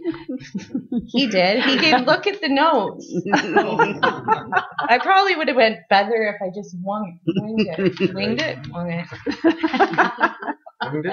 Sorry. Do you guys have any questions? Please No. take it easy on me. Yeah. What's the one we're supposed to ask? Yeah. 13 units. 13 units. 13 units, yeah. It's very impressive. He's going to Yes, watch it is this very and impressive. laugh at me. He'll never need you to do it again. Maybe. Yeah, just keep doing it. But it's not Okay. slowing down, is it? No, It it's just keeps going. yeah, that's good though. Mhm. It's really Mhm. good. Very good. Yeah, lots of large projects, which attributes to the value, I think. Need a motion for that? Need a motion. Councilor Turton, Councilor Caldwell, all in favor? Oh, sorry. Did you have your hand up there? Yes, That's she did. okay. No Yes, problem. she did. I'll Don't get worry you about it. next. It's all good. Oh, it's all right. I'm I think allowing. we should all get a little hammer and we could signify our emotions with small hammer. No, you be kidding. No, more of this? no hammers. Likely. Okay, I guess that's it. Work What too, do you got? You got something I'll else? try and be a little more. I'll Hands try and be a little more accurate this time. Which are we at now? We did the Frank. Bell. three. So Good there's a few severances. Okay, we got on the severance. Okay, yep, go. So this one's on the corner of William and Queen in Hairston. Basically, it's promoting density, so we're all for it. But there are some issues that have to be addressed. Obviously, our standard financial comments from the clerk's department in relation to parcel dedication, and the actual parcel is not serviced with lateral connections. So these connections will be to the lot line at the developer's cost. So there's standard conditions in relation to frontage fees and an entrance permit as well through there. There are some zoning deficiencies, which are minor as far as we're concerned. So lot area, the required lot area as per the zoning bylaws, 650.3 square meters. Both the retained and the severed would have reduced lot area as on the board there. Never mind. 426.7 square meters and 549.6 square meters respectively.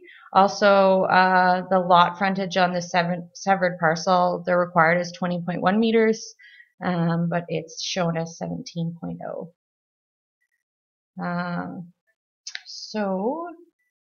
Also there's a large shed that is in the existing exterior side yard, but it's legal non-complying.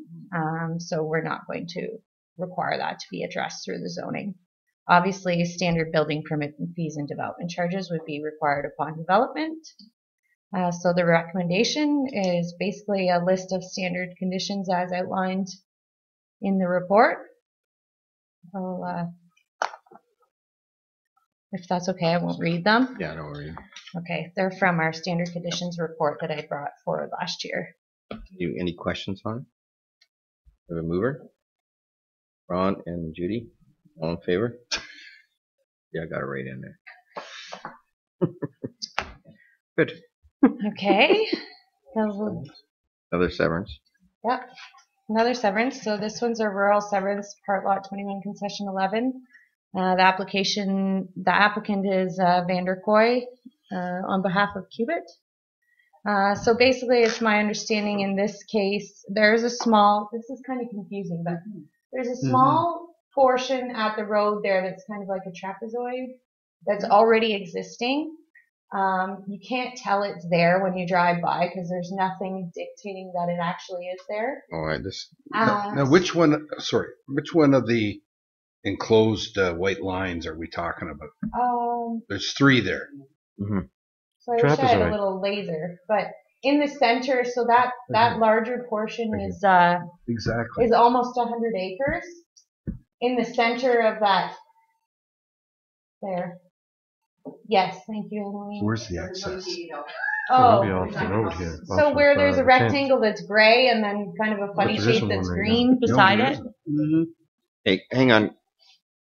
So I think everybody's talking. We want to make sure everybody gets. Hard for us to see that one. There you go. Yeah. There, thank you. There, that's better. Don't need to see the rest of it anyways. That's where the action is. So the existing lot is outlined in white there. Yeah. To the left where it's gray, 4.08 hectares, that's what they propose to, so there's actually a severance and a lot line adjustment application to obtain that single parcel rather than the existing one. So in this case, the proposal is to have an increased size of severance. Normally you would see in a rural sense 1-2 acre parcels. In this case, it's almost 10, I believe. And that's to allow them to develop it as a garlic producer operation. He's got garlic. It's his garlic that's right So across the road. he does, because it What's right is here? an agricultural Across the use, parking lot. even though it is a reduced lot, it can be sustainable on that area. And he's actually provided a business case to the Planning and Land Division, I believe, to allow for that larger size of lot. So the severance application, and I understand the 4.08 hectares and whatnot, but are they going to then give up that? I guess it would be a mini trapezoid within the trapezoid. Yes. The green area. So that's what out to the yes, yeah. So they would have one lot there Right. that would be the gray. square. Yeah. Right. Good. So there's a lot going on in this Mhm. image here that's in your report from the severance. They were very thorough in providing details in relation to the future area of the dwelling in relation to the neighboring farm, as that's a minimum distance separation requirement for future development. So basically, we definitely support the application. Obviously, again, the standard financial conditions from clerks, the prior to the issuance of a building permit, the standard development charges. We also need confirmation. There's a municipal drain that runs through the property. I think if you go back to the photo, you can almost see where it comes through. Yeah. But there's no specific survey or mapping in relation to that drain. So prior to actually issuing the building permit, we need to know where that drain is to ensure that the setbacks are appropriate. So that's kind of an unusual comment. A reassessment of that drain schedule will also be required, as well as an entrance permit. And again, the recommendation that council support the severance with the standard conditions, with the addition of the setback to the municipal drains. Any questions? Yeah, I have a question. It's sorry if it's inappropriate or dozy question, but over on the Vanderkoy property, the green section, the white lines, the daylight corners. Yes. I'm assuming that it says here that the MTO owns those. Yes. So there is a fence there presently on the small triangle, not the second triangle on top. Like, what's that all about? You know? I honestly, I don't know. Is it possible that it could have been a rail? Well, it is a railway line, and Yeah, it's a daylight corner for the train when they approach the Highway 89 or 87. Right. So it could be a mapping error. It's a county mapping program, and sometimes the data comes from just the MPAC data. So it could be that. I'd have to look into it, Dave, to be honest. It also could be that it still is two separate parcels. And it is fenced. Presently, it's fenced. Yes, I believe it is, yeah. Isn't it just the one? And actually on the other side of the road as well. It's fenced as well. The one on the other side of the tent? On the lower side of the tent? Right. So I really have to look at that to give you a for sure answer, but so it could be sold already. I would say that it probably was old on the same land, side of rail the road land then. that could have been sold exactly. Yep. Doesn't affect this. No, it doesn't. No. And like I said, I'm sorry for asking. No. It's an interesting question. No, that's a good question. Anyways, fairly. My only question was the county had a couple of recommendations too, and I wondered if we were building them into our recommendations or. No. I mean, they would make their comments directly to Land Division. So. Oh, okay. So it doesn't need to be in ours? Okay. Yeah, they maybe would comment on different legislation than us. They're commenting on the title, the actual way the lands are conveyed to the abutting owner and so forth. That's kind of more technical things. So those will go to Land Division committee. And that's what they should comment on, actually. And just to give you that, Mary Lou, when you sit on Land Division, you get these things like if we as the town didn't want to do it, and we wouldn't make a recommendation to put our recommendations in how we would do it, right? They probably wouldn't even. It wouldn't get looked at as well at Land Division. So they'll add conditions that they feel comfortable with in order to get it done from their respect. So we can give them direction. At the end of the day, the decision is with them. Land Division. Moved by Deputy Mayor Faulkner, second by Councillor Elliott. Commercial. Sorry? Can they commercial? Can they sell it out? Have a commercial? It's not zoned commercial, no. It's zoned agricultural. So they could never retail it out then? I won't say it could never, but right now, zone not to. That's right. Okay. It would have to have rezoning. Yeah, and Yeah, and on that, like they could possibly do a like a Stand. Yeah. garlic Yeah. garlic A garlic stand at stand. the Yeah, garlic it's thing. prime ag, I believe. Yeah. I'd have to look it up, but I think the official plan is prime What do you call ag. it? So Gate, farm gate. They could do a farm gate sales, Yes. that's which right. would be allowed on it. Okay. Everybody can. Okay, All in moving favor? You better. Fred and Cheryl Donker's good. Another severance. We'll vote on this. Oh, one I'm first. sorry. I did. I voted, but only one side voted. All in favor? Yes, I did. I didn't even hear you call a Oh, I question. called I'm sorry. it, but that's all right. It's A been little a long noisy night. in here It's been tonight. a long night. We're getting going now. Sorry, I thought you Slow had down a called bit. that. No, you gotta keep it going, Steve. Come on, let's go. Okay. Temple and Low in Palmerston. Fred and Cheryl Donkersgood. Similar to Corinne Bell, they've actually got a double lot, I guess you would call it, in Palmerston. The bungalow is situated so they can't split it at the old lot line or the original lot line on the plan of Palmerston, but they are proposing to sever a residential lot. In this case, it's zoned R2, so the frontage, depending on what they put there, it could meet, despite the fact that Bell's didn't meet, and this one's actually narrower at the street. Very similar. So the proposal here, I'll pull up my report. Very similar. I know that there was quite a talk about Yeah, servicing Buffalo, up here. in this case. So we are going to make the applicant aware that there actually isn't. There's an existing sewer main, but not a water main. There's kind of a lower density on this street, and two of these houses are actually serviced by a 2-inch line, is what's believed, as opposed to a main. So the closest main is actually at Low Street. That's right. So we'll go through that with the applicant when it comes, but that's a condition, servicing, and again, frontage fees and an entrance permit.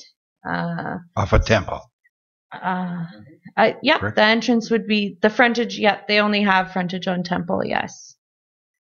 Standard building permit fees and development charges, standard condition.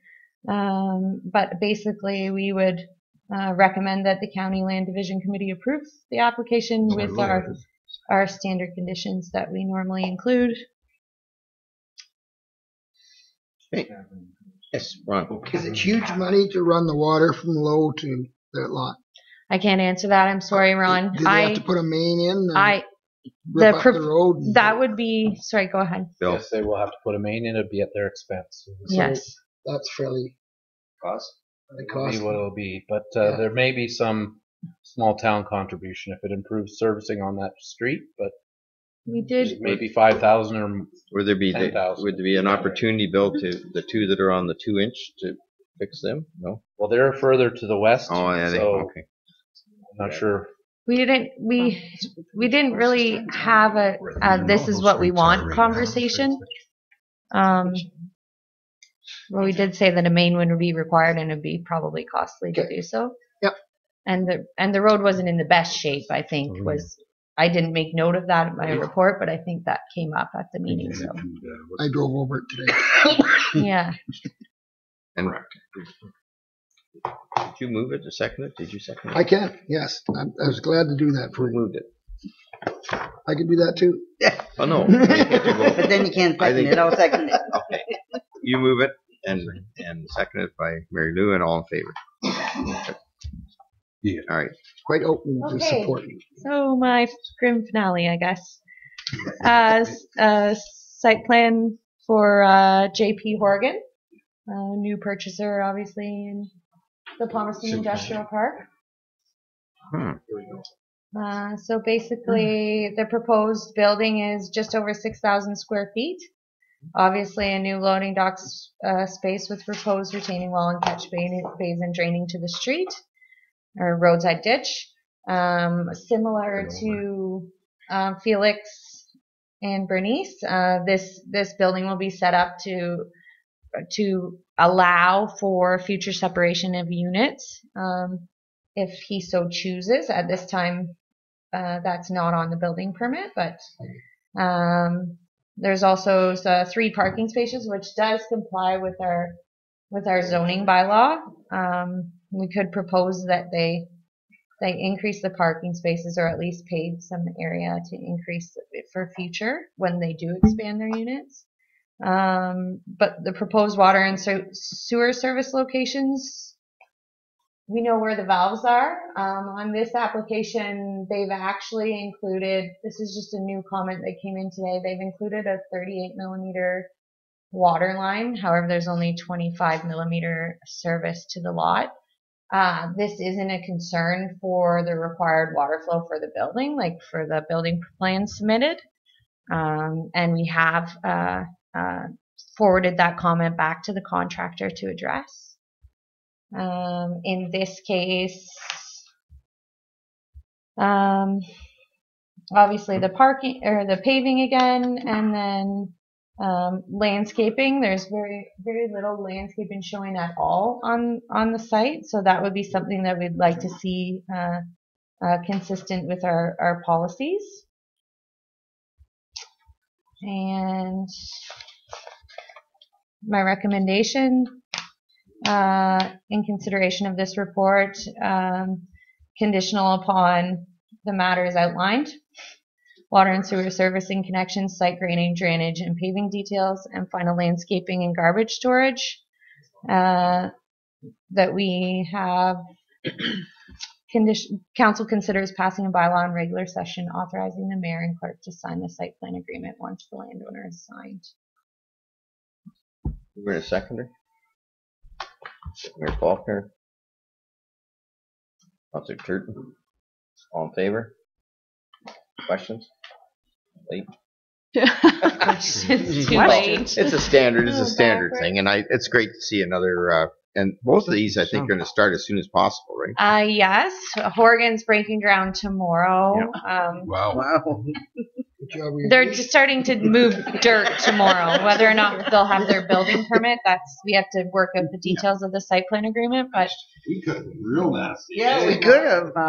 It's a lot of detail. Lucky enough, we got it ended before we started working. A lot of detail. Yeah. If there's enough detail there or not. Okay. Well, thank you very much. No problem. I think. Are you done? Are you done? You can probably go home if you want. Thanks. Unless the council wants you to stay for the bylaws. Oh, for heaven's sakes. Can we call We're you? making the press day. We're making the press day. Okay. Well, we only got about an hour or so left. We're going to be almost done. And I'm so excited to have the next thing up is our new draft purchasing bylaw that Bill said would take about half an hour.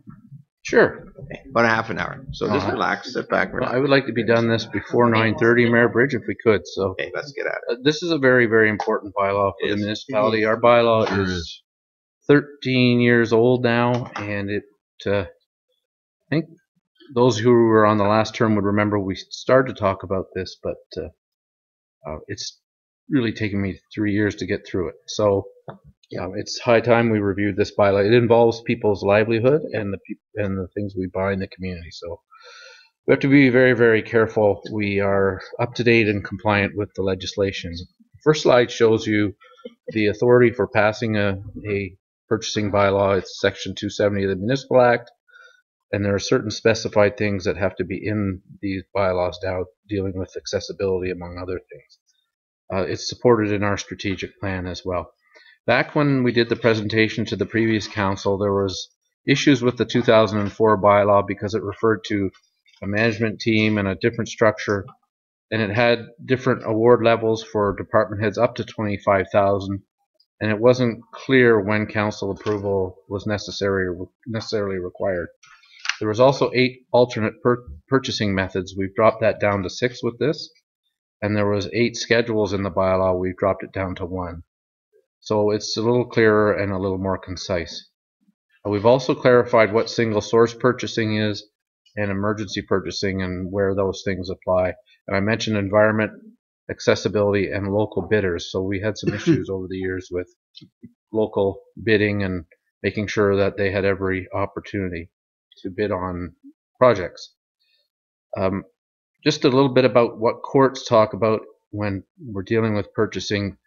The privilege clause, or those clauses in there that say that the council can award the lowest tender if they want, or not the lowest tender, or to anyone that they see fit. But that has to be fair and transparent. You just can't do that arbitrarily, and there has to be reasons.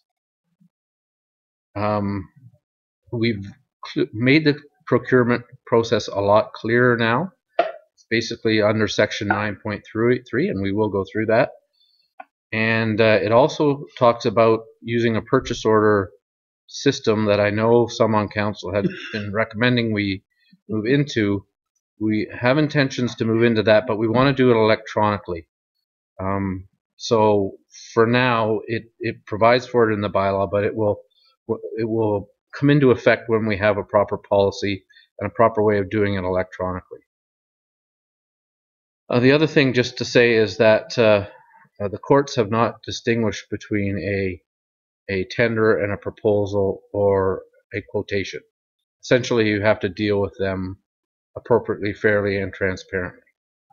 So just going through the bylaw very quickly, the first section is the bylaw's purpose, and the one point that I'd like to remind you of, and you'll see it throughout, is obtaining best value in the procurement of deliverables. And there's a definition of best value later on, but you'll see that referred to a lot. The other thing is the need for fairness, accountability, and transparency, so this bylaw will ensure that. And also that we are complying with our code of conduct, which was recently approved last year for both staff and council, and also any conflict of interest concerns. So we're making sure we comply with that. And then the newer parts, the environmentally responsible purchasing and the accessibility issues for persons with disability. We have to make sure primarily that a person with a disability has access and can bid the same as any other person. So that's what the bylaw allows for. Under section 2, there are some exclusions that are listed in there. For example, we don't have to tender to sell our lands or to buy things for the election or to buy or upgrade our public utilities. We also have legal services in there, although the previous council did put that out for tender. It is technically exempt under this bylaw.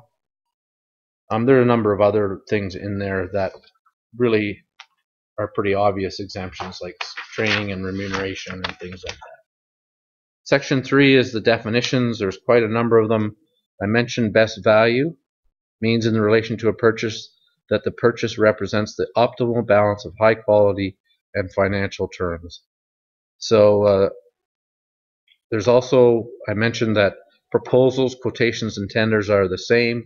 So where in the document you see reference to bid, they're all treated the same.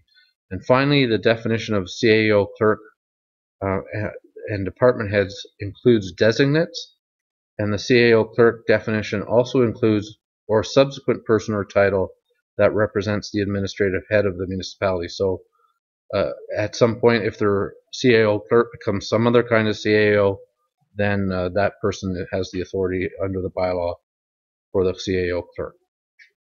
It's administered under Part 4 of the bylaw by the clerk and the CAO clerk and the treasurer. There's no project can be awarded without a proper budgeted funds. Part C under Section 4 is that when we have a policy requiring purchase requisitions, then we will apply that purchase, and it will be an electronic purchase requisition process, and then that will be used and become an electronic purchase order, which are used to acquire the goods and service. So it's just wanted you to be assured that that is in the bylaw. Back over on page E,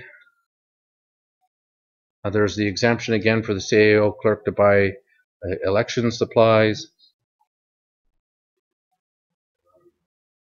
Where are you? No, I'm on page 5 of the bylaw. Oh, the bylaw. Section 4. We're looking at the slide deck. Yeah, we're looking at the slides. Okay, that's fine. Much more interesting. Yeah. The slides are briefer. That's we like that. There's pictures on them. Okay, and I put pictures up there that aren't relevant, but I thought they might have been cute. It's working. Yeah, we purchased the fountain. All right, so I'll stick closer to the slides. Good. All right. Good. Thank you. we'll move on to the clerk exemption for the election purchases and urgent matters up to $5,000. So that person with the that position, so me at this point in time, could buy on a one-time basis up to $5,000 goods and services at my discretion, and that cannot be delegated unless I'm here. And then there's the authority of the department heads as to what their role is, and also the treasurer as far as paying and how the treasurer pays out. And if councillors want anything, then you do that through my position. Section 5 just requires that the department heads and myself or whoever's buying the goods make sure they're properly inspected. Under one of those sections, there's an incorrect reference, but you're not looking at the bylaw. I'll make that change for you. I just wanted to add under Section 5, we're dealing with inspection of services and supplies, and it talks in there about when a proposal is not adequate or when services that are given are not adequate. And the section will be amended to allow cancellation where a contract is breached or repudiated. So we've had a situation in our municipality where that's applied, and so timely now to include breaches of contract in that section. I was just going to say, that just ring true for this about 2 days ago. Under Section 6, cooperative purchasing, that's allowed and promoted. Under Section 7, we're talking about council authorization needed. I mentioned that before it wasn't clear, and that is basically nobody can buy without council's approval, except where there's exceptions. And we'll talk about those in a minute. Sole source purchasing. So council approval is needed to allow purchases over $10,000. There's a whole list of reasons there why you might sole source. Sorry, we have to stop, Bill. We have to reconnect. Well, you'll have to look at your things. No, but I mean, we're losing it to the public, aren't we? No, the public's not looking at this. Okay. All right. It's not. I don't know why that's doing that. Drive on then. The public can watch it, but they can't see the slides. Right? Oh, they can't see the slides. Okay, sorry. Misunderstood that. So I don't know why it's doing that, but that's okay. Anyway, there's a list of reasons why you can sole source goods over 10,000, and so council know what sole sourcing is. Mm-hmm. Basically, you have one supplier. Yep. And so there's a list of reasons why you would do that, but otherwise we're required to bid. Again, even when you're sole sourcing, there's the issue of code of conduct, transparency, fairness, and so forth. And also under that section, no goods or services can be sole sourced to any employee of the town or a member of council. Purchasing procedures, that's section 9. So basically, under $10,000, there's an authority to buy goods and services through the CAO or department heads. Under those situations, they would get 3 quotes, and they can buy those under this bylaw without a council approval needed. Now that doesn't mean they can't choose to come to council if they feel like they need direction. Informal quotes are used for $10,000 up to $10,000. Pardon me. Again, we still need to make sure we have best value and a number of other performance things under there. Question on that, Bill. Would that be something that's already in the budget, though? At all times, there has to be budgeted funds. Yeah. Okay. I just want to make sure that. Yeah, it's clear in the bylaw that you can't do anything without budget. And could I ask another question? Where do you get the definition of best value? It's in the bylaw. Okay. Yeah. Basically, quality, service, etc. Thank you. Formal quotes are needed for values between $10,000 and $50,000. Again, it must be budgeted funds. Fair and equal process for all 3 bidders, and it's assessed under the bylaw. So again, we have to make sure we get best value. And that report goes to council for clarification and award. So that's a formal quote procedure. And then a tender is for $50,000 and over. There's a procedure outlined in the bylaw on how we give notice and a standard document in Schedule A that you can read through. The difference between a tender and a request for proposal: in a tender, you can define what you're buying specifically, whereas a proposal, the goods and services are not easily defined. So you would probably do a proposal for consulting services because it's not really easy to define that.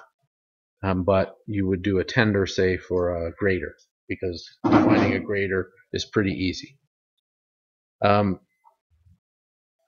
The bylaw allows us to use negotiation and emergency buying as well. Under section 10, it says credit card purchases. That should be credit card purchases.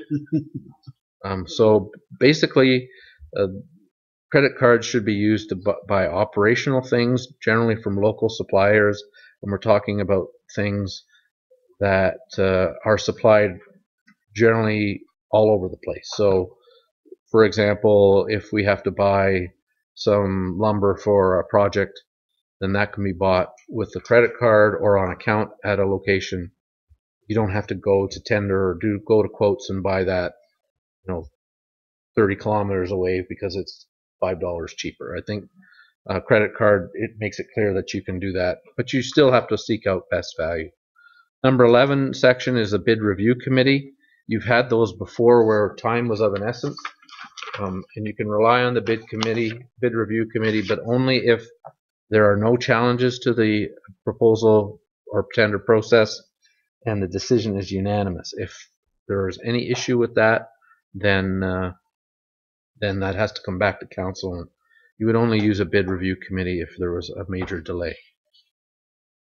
Again, it allows for negotiation under section 9.5, and there's an appointment to the CAO authority when you are a lame duck council to do certain purchasing. Again, that is while you are only for budgeted items. It can not be for non-budgeted items. Section 14, just a quick word about that. Sometimes we might need a consultant to develop a specification. If they do that, that person would be paid for that work, and then it would be in order for them to also bid on that work too, provided they are paid. So, for example, if you were tendering out your engineering services and you needed an engineer to help you put that tender together, then you would pay that engineer to put that tender together, and their service would be done. That tender becomes yours. You can use it for getting bids, and that engineer could in fact bid on that tender as well. Even though they assisted in developing that transaction was deemed to be closed once you paid for it, and it becomes your tender or your bid proposal. That makes it a clear break. Sometimes you get into a gray area where they sort of help and they sort of don't help, and then they bid too, and in the interest of fairness and transparency, the bylaw makes it clear. Again, we talked about privilege clauses and refusal of responses. We're not obligated to accept the bid, especially where there are legal proceedings with the town or we know of criminal offenses. Section 16 allows us to collect securities. Section 17 says you can't divide contracts to avoid going through a tender. So if I wanted to split a grader up into tires and chassis, and just because I didn't want to go out to tender, I wouldn't be allowed to do that. You have to bid it all as one piece. It talks about the mayor and clerk being the only ones who can sign agreements with parties. Section 19 talks about lobbying, which is not allowed. So suppliers can't lobby you where they're out for when they're in a bid process, and nor can we lobby them. Ron has a question. Yeah, sorry, CAO, like that division of contracts, the recent issue, does that prevent splitting up the grass cutting, for instance? No, that you're allowed to split a tender up in that fashion. We're talking about at the beginning of the process. Okay. A staff person couldn't say, well, we're not going to go to tender on that. Okay. And split it up so it's two $30,000 projects. Just to avoid tender. Yep, I just wanted Talked about lobbying, talked about once information is submitted to the town, it's protected by the Freedom of Information Act. If one section of the bylaw is found to be invalid, the whole thing's not invalid, and if and when this is adopted, then all other previous bylaws would be repealed. And I have, interestingly enough, been in touch with our purchasing lawyer recently, and he would be more than happy to review our bylaw once it has your comments and concerns noted. So he fully supportive of this process going in this fashion. Very good.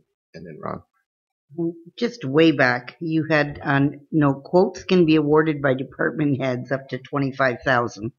Council approval clarified. Can you explain that one? That was under the old bylaw, actually.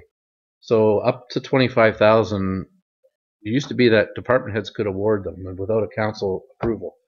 But our practice has been to bring them back to you for approval. So why is that still in there? It's not. It's taken out. That's just saying what it started as. It's changed when you go down farther, merely. Yeah, under the actual bylaw, new bylaw, you got rid of that. I kind of rushed through it, but those things at the beginning were issues that fell out of before the draft bylaw. Okay, now I'm with you. So we've tried to correct all that now. Okay. Yeah, buying out a budget. So, are we not sometimes like a compressor goes with the arena? And we didn't budget for a compressor?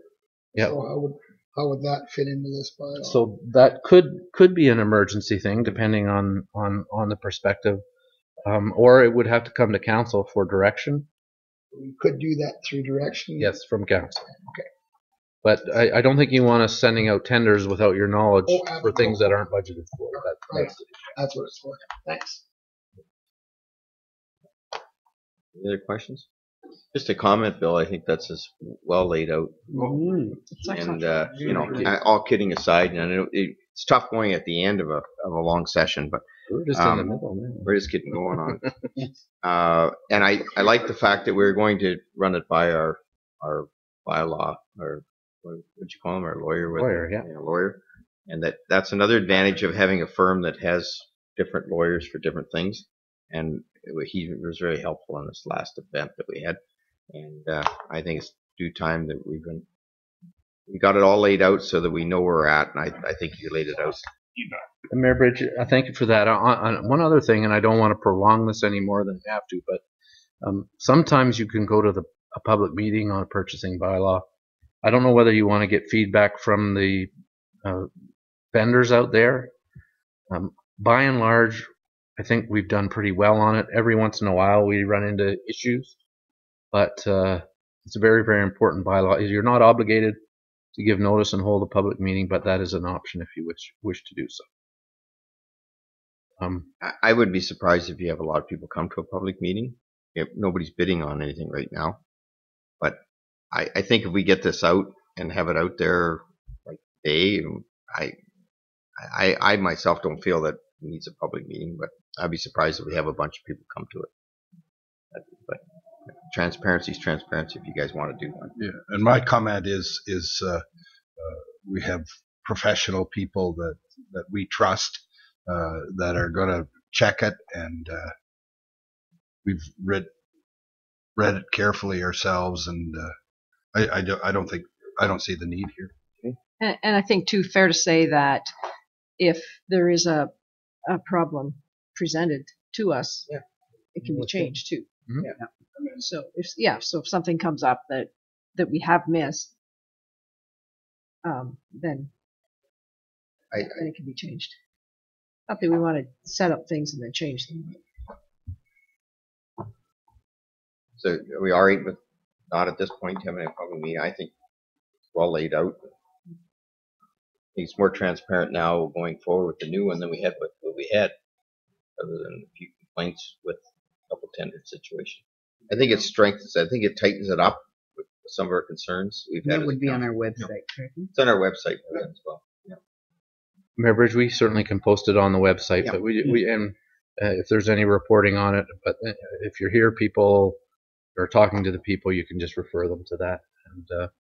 And if in the next week or so, after we have, I'm sure there'll be some press on this and whatnot, if we do get a whole bunch of people saying we want to, they can certainly get to us and we can figure out if we've got a real demand for a public meeting. But I hate to hold public meetings if we don't feel we need to in this case, because it's a cost. Okay. So if we just had a motion to receive the presentation. Councilor Turton, Councilor Anderson, all in favor? Next up. Mayor Bridge, our screen is not moving along with my reports, but Oh, here we are. slowly but surely it's going. Look at that. I'm not even touching it. Oh, you're doing it. Is everybody? Do we all need a break? I see Mary Lou's left us, but yeah. Oh, that's all right. Okay, you knocked some water. Oh, I'm fine. Yeah, maybe a bit of water. No, I don't need more water. Then might need a break then. Okay, go ahead. Go ahead, Bill. Okay, so the first site, this is 3 parking lots we're dealing with. The first, and I'm asking for council to approve the layouts in general. Then we would go to a detailed layout through our engineer and get these things built. The first one is on Allen and Elora Street. That lot we purchased from Mr. and Mrs. Kaufman. That project involves using millings off Highway 9. Steed and Evans will begin that project after the long weekend, and will conclude that project before homecoming. And they will be bringing the millings to this parking lot area, which will be prepped by our staff in Public Works. The question I have there, did you want to do all 38 spaces or just one pod of parking? We probably can do the whole thing with the millings we're going to have. My comment is I think we should do all of them. It's always cheaper to do the project as opposed to pieceworking, and I just think we bite the bullet and get it done. Yeah. If we have the millings, and I would make that a motion if that's what you want. No, we're okay. Oh, you just direction? Just direction? That's fine. Yep. My understanding is that Homecoming wants to use that for some antique vehicles. Yes. So they can use the parking lot, and then there'll still be 30 or 40 feet of grass in there for them and for others. The next site plan is the Clifford Arena. We had $50,000 to pave this in the budget. When we got looking at it, if we were to pave what's shown there in gray, all the water would now rush across the road and into the front yards of the neighbors over there. Aside from that, though, to make it look better and function better and just be better environmentally, it's certainly my recommendation that we start to include buffer strips in our parking areas. And so this provides for a very efficient layout that allow for proper drainage to go in. That landscape strip would be curbed, and then the inside would be a planting done by Paul Judge and his group. That would be low maintenance and resistant to salt and heat and so forth, and we might even provide a little bit of shade there. So a much better urban design and much more efficient use of the parking area. And last but not least, reconstruction of George Street will involve digging up the intersection of Yonge and George at the Hairston Arena. For those of you who know that location, we have the historic pillars, as I call them there, with 1951 on them. We believe we can preserve them and relocate them, but if we don't, I think you should rebuild them. But since the whole area is going to be dug up, it's strongly recommended that we get rid of the one-way traffic pattern going in and around that arena. Thank you. Well, because it's one way both ways. You never know who's going one way or the wrong way. Oh, it's on the wrong side. Yeah, but they're all the same. Go into any arena parking lot. Yeah, sorry. It's not signed right, and I think this will make a much nicer entrance to the arena, and it's safer. And we'll try and relocate and preserve those pillars, and if they happen to get damaged, then I would like to see them rebuilt. Yeah. Put some decorative lighting on them. I think it would look really nice. The green areas that are shown on either side would help us improve our landscaping. On the side, sort of towards our public works shop in there, that would be, I've called it landscape flex space, but it would be a fence that could be lifted out, and then you could put two-way traffic over that. So for fall fair and so forth, if you needed a much bigger entrance to move midways in or something like that, then you could do that. But if you're down there and have a look, there's pillars, there's guy wires, there's hydro poles, and so that will protect all that, and it'll look a lot better when we're done. The other thing is we had to put some conduit in for SunSaver when they hook up the rooftop solar units there, and they're prepared to pay for some of this work because it makes it a lot easier for them. So I'm asking if you would approve all 3 of those layouts as presented. Questions? I was just going You gonna move it? All right. Move second by Deputy Mayor Faulkner. All in favor? Moving on, Mayor Bridge, members of council, it's our annual request on whether you would like to do delegations at AMO. Remember last year we did one on Hairston Lawn Bowling and tax reductions in the downtown areas, and they're both very good ones. And we didn't do any yet this year at any of the major conferences. The issues that we could talk about are changes to the Labor Relations Act and Employment Standards Act for fair workplaces. So there's a county report that went out we're going to bring to you, but very significant changes coming there. The idea was to protect vulnerable workers, but I think the county and pretty much everyone is seeing a lot more expense for what are not traditionally seen as vulnerable employees. And I would fair to say that I think our workers here are treated very well. But just on that bill, we had a meeting today at county and finance, and we talked about that. And this bill, if you peel it back, it's going to cause us a lot of costs.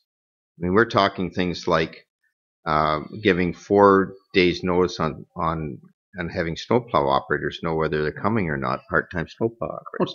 I don't know who made this up. I can't believe anyone could make this up. 148 pages in this bill, and AMO never got a chance to look at it, which normally they get a chance to look at it and give solutions and some, saying this is going to be a problem. For some reason, the government didn't want that. So I think we should get in front of them, and we won't be alone on that. But I think they need a lot of pressure on this because it's going to cost us a lot of money. And I know what the original thought process was, but if we start getting into some of these issues, and if you have a chance to read the bill, I didn't have a chance to read as much as I got some of it today from a report. It's scary. It's scarier than I ever thought. It's just a scary bill. Mayor Bridge, what I foresee happening is good employers doing all this extra reporting and making efforts to comply and do this, and I don't see how anybody who's not a legitimate employer is going to be able to do it. So I'm worried that it's not going to accomplish what they had hoped it would, and they've linked it in with the minimum wage increases. So. But you put those two together for small business, it's a death knell. A death knell. I go there. You just heard Chris White today. So the second other issue is the modernizing municipal legislation, and really the issue of integrity commissioners has primarily been addressed, but that is now mandated, and you may want to go to them and talk to them about implementation. I think there'll be costs in there that province didn't anticipate. And then we've heard talk tonight about stacking grants and the revenue shortfall and the need for the perhaps 1% of the HST. That could be another subject. There may be others that you want, but those are three that came to my mind when preparing this for you. Really? I'd like to make a motion on the stacking, that we present a report on stacking. And I would make one on the labor. I think we should support that.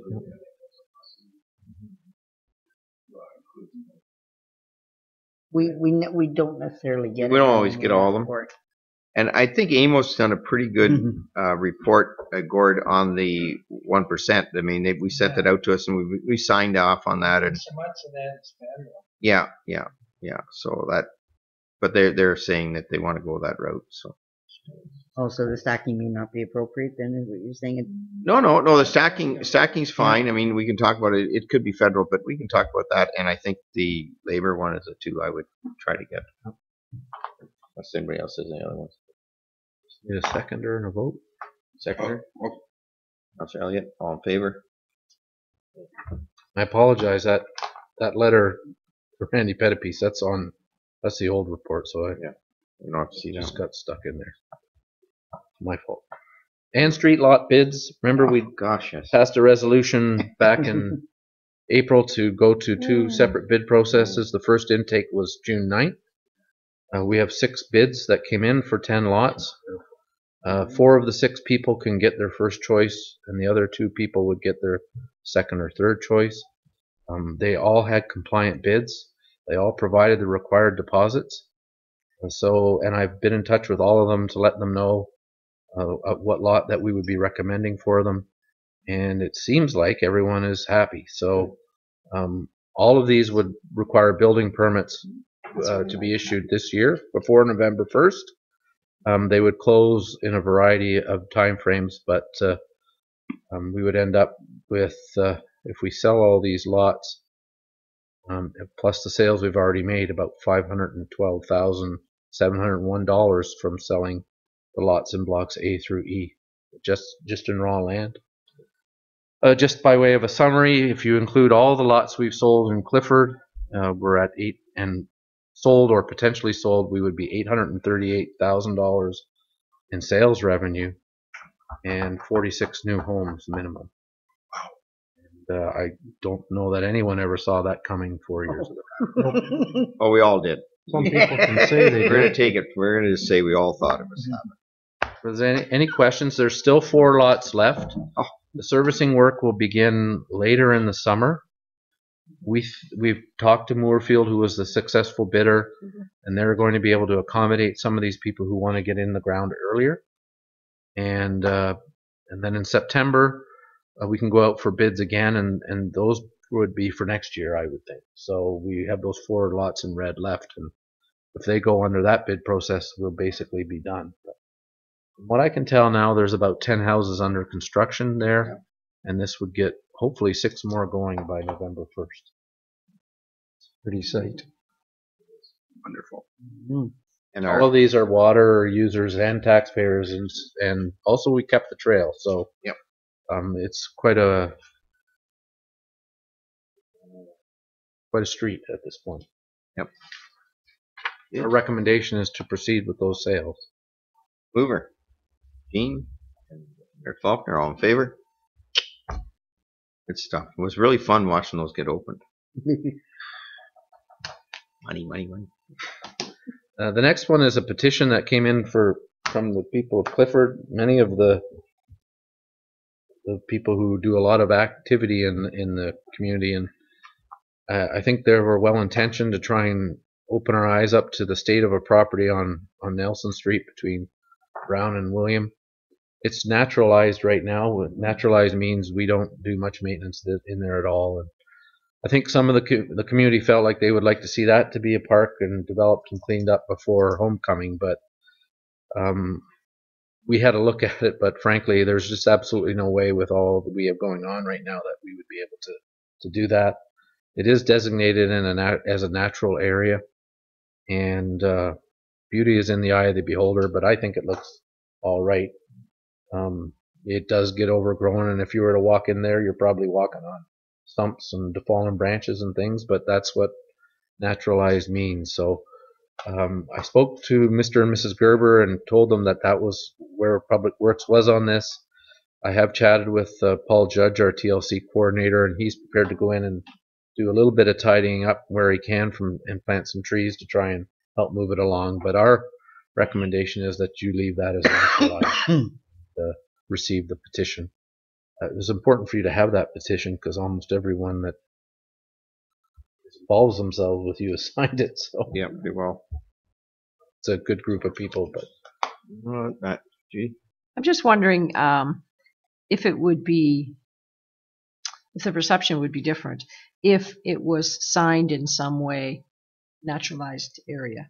Mm-hmm. Because we have in our minds that, everything has to be clipped and looking good. And it's hard to tell when you're driving by or when you're walking by, or if you live across the road from it, if it just hasn't been got to and it's just not being cared for, or if it really is intentionally left as a naturalized area. So I was just wondering, and I don't know what exactly the sign would say other than naturalized area. Actually, good point, Judy. And you see in the picture that you see a sign says that's a no dumping sign, right? Oh, is that what So what you could do is you could probably put a nicer sign up and say naturalized area, no dumping or whatever, like just so people know what it is. Yeah. And when they first asked me about it, I went over there and we trim along the edge. So I mean the parade will go by there, right? That's what they're worried about, I'm sure. But really it is natural grasses and everything in there. Like if you start playing around with it, it's going to cost you a lot of money. And I think that maybe if we do promote it as naturalized, that's what they do at Pike Lake, so I can't get my golf balls. Yeah. You know, don't go in there, it's naturalized. They just put a sign up. I mean, I'm sure it doesn't naturalize, but I can't get my golf ball now. Yeah. But anyways, I would say that makes a good sense, Bill. If we come up with something, if Paul could come up, put something in there, right where that sign is, that's right in the middle of the lot, like where you come down the road. And it looks nice because it is cut. And that sign has to be replaced anyways, because you can't hardly see the no dumping on it. In fairness, I think the neighbors are cutting that boulevard, which I appreciate. I'm going to say, are they? Because I think they are. Yeah. Yes. But if you get into the wheat where the other stuff is, there's lumps of stuff in there. I know. Yeah, you don't go too far in there. But Mayor Bridge, if you were to receive the report and petition and direct and include in there that it be posted as naturalized, then we would do that. Okay. So, want somebody move that? Certain. All in favor? Good. Thank you. I don't know if you noticed, but I've been going really fast through my items. Really? I think you're dragging. Do the next one pretty quick too. Oh. The George Street tender has come in. Came in under budget. We had 2 bidders on it. We were thrilled to have 2 bidders because there's a lot of work out there. We're recommending that you go with the lowest bidder, which is Moorfield Excavating, and their price is $1.182 million. The total budget for the project was $1.43 million, and including engineering and contingency, we'll be at $1.359. So there's actually a little less. We're under budget there. So, and the start time for this work has been delayed because of the grant award. We will have to apply for an extension to Infrastructure Ontario. We've been led to believe that that would be granted, but we hope to be done to at least first lift of asphalt by the fall, and then next year we would put the final lift of asphalt on, put the curb in down on the other end of George Street, and finish the paving down there too. So that whole street would be finished. And just word on that. I mean, I thought about it the other day when I was driving by and went by and looked at your entrance thing idea, but it dawned on me that the fall fair is on September how close are we going to be, Bill, do you think? Because it's totally under construction. It's going to be a little bit disruptive. Start at the other end. I will talk to just mention that to Moorfield. Moorfield I am afraid that probably George Street will be pretty much up in pieces, but okay, we'll see. We'll have to talk to the Ag Society to make sure they are aware of that. Okay. Yep, it's great news though. Good. Other questions? Oh, sorry, David, you took over this. Yeah, no problem. Other questions on this? Point of interest. Way to take control. When you look at down at the other end on Arthur Street won't be dug up because from what I understand there was infrastructure put onto that road when Arthur Street was put in. Oh, okay. So, I mean, that is a real good thing. Good. So, other questions? Hearing none, then the recommendation is that the council receive the CAO clerk and road foreman's June 16th, 2017 report, Triton Engineering Hairston George Street tender, and the tender for reconstructing George Street South be awarded to Moorfield Excavating at a price of $1,182,571.10 plus HST. So I have a mover, Councillor Elliott. Thank you, Mayor Bridge. All in favor of that motion? Against? That's carried. Thank you very much. I'll turn it over. The chair back to the mayor. Thank you, and I'll turn it over to the. And we only have one very quick item on our financial tonight, and that is the approval of accounts. Great, thanks, Chair So what have you Caldwell. been spending any money on? So this is our large quarterly one, Mm-hmm. where over $1.5 million goes to the county school board. And if you remember from the financial statements, general government was only $300,000 for the year, so here's $1.5 million here. And we've also been busy. We're in the middle of construction season, so we've got some more engineering for about $25,000. Doing some line painting. They were out there a few weeks ago for $5,100. We did one of our structural grants for $6,800 that we approved at the last meeting. And recreation, they're full speed ahead. doing work at the ball diamonds for about 19,000. The arena pad and the sidewalks around 5,000. You can't see the dressing rooms and all that work. And if anyone's been at the Harrison Arena this week, they're working on the doors and chatting with them. And that's our 150 Trillium grant. So we'll probably invite you to your ceremony as soon as we can put one together. Are you going to London for me? Because I can't make it. Yeah, yeah, for that. Quite a celebration. So anyway, we'll do that. But again, it's typical June construction. Hey, any questions or comments? Nope. Then the recommendation is the council of the town of Minto receives the treasurer's report dated June 15th, 2017 regarding approval of accounts and approves the town of Minto accounts by department for May and June. Councillor Turton, Deputy Mayor Faulkner, all in favor? And the motion is passed. And I turn the chair back to Mayor Bridge. Thank you. And it's other business as disclosed. Ron? Yes, this Ron. Yep. Couple of things. At the park, we talked about the bridge being lit up. It's lit up. And it's got lights all down the bottom half and lights right across the top at both ends. Looks fantastic. It goes little bright, little light. You can see it from forever. As far as you can see the bridge, you can see these lights. Just looks great. Keep it up at night. Does it keep you up at night? Oh yeah. Nothing keeps me up at night. You can read a book on his deck now. At the same time, I want to thank the public works guys for doing the work to put them up, and Heritage Funeral Home and the Lions Club participated. Heritage put up most of the money for the lights, and the Lions put up the secondary part of it. Looked great. And along with that, the town also erected a flagpole with a Canadian flag right at the top, just above the waterfall. Just looks great. So they did that. We put the cement and stuff in. Kind of a shared project again. Looks great. Just in time for the handcar races, and which are being held this weekend. And we got our famous council team. Yep. George is trying to coach everybody. But so it's not working.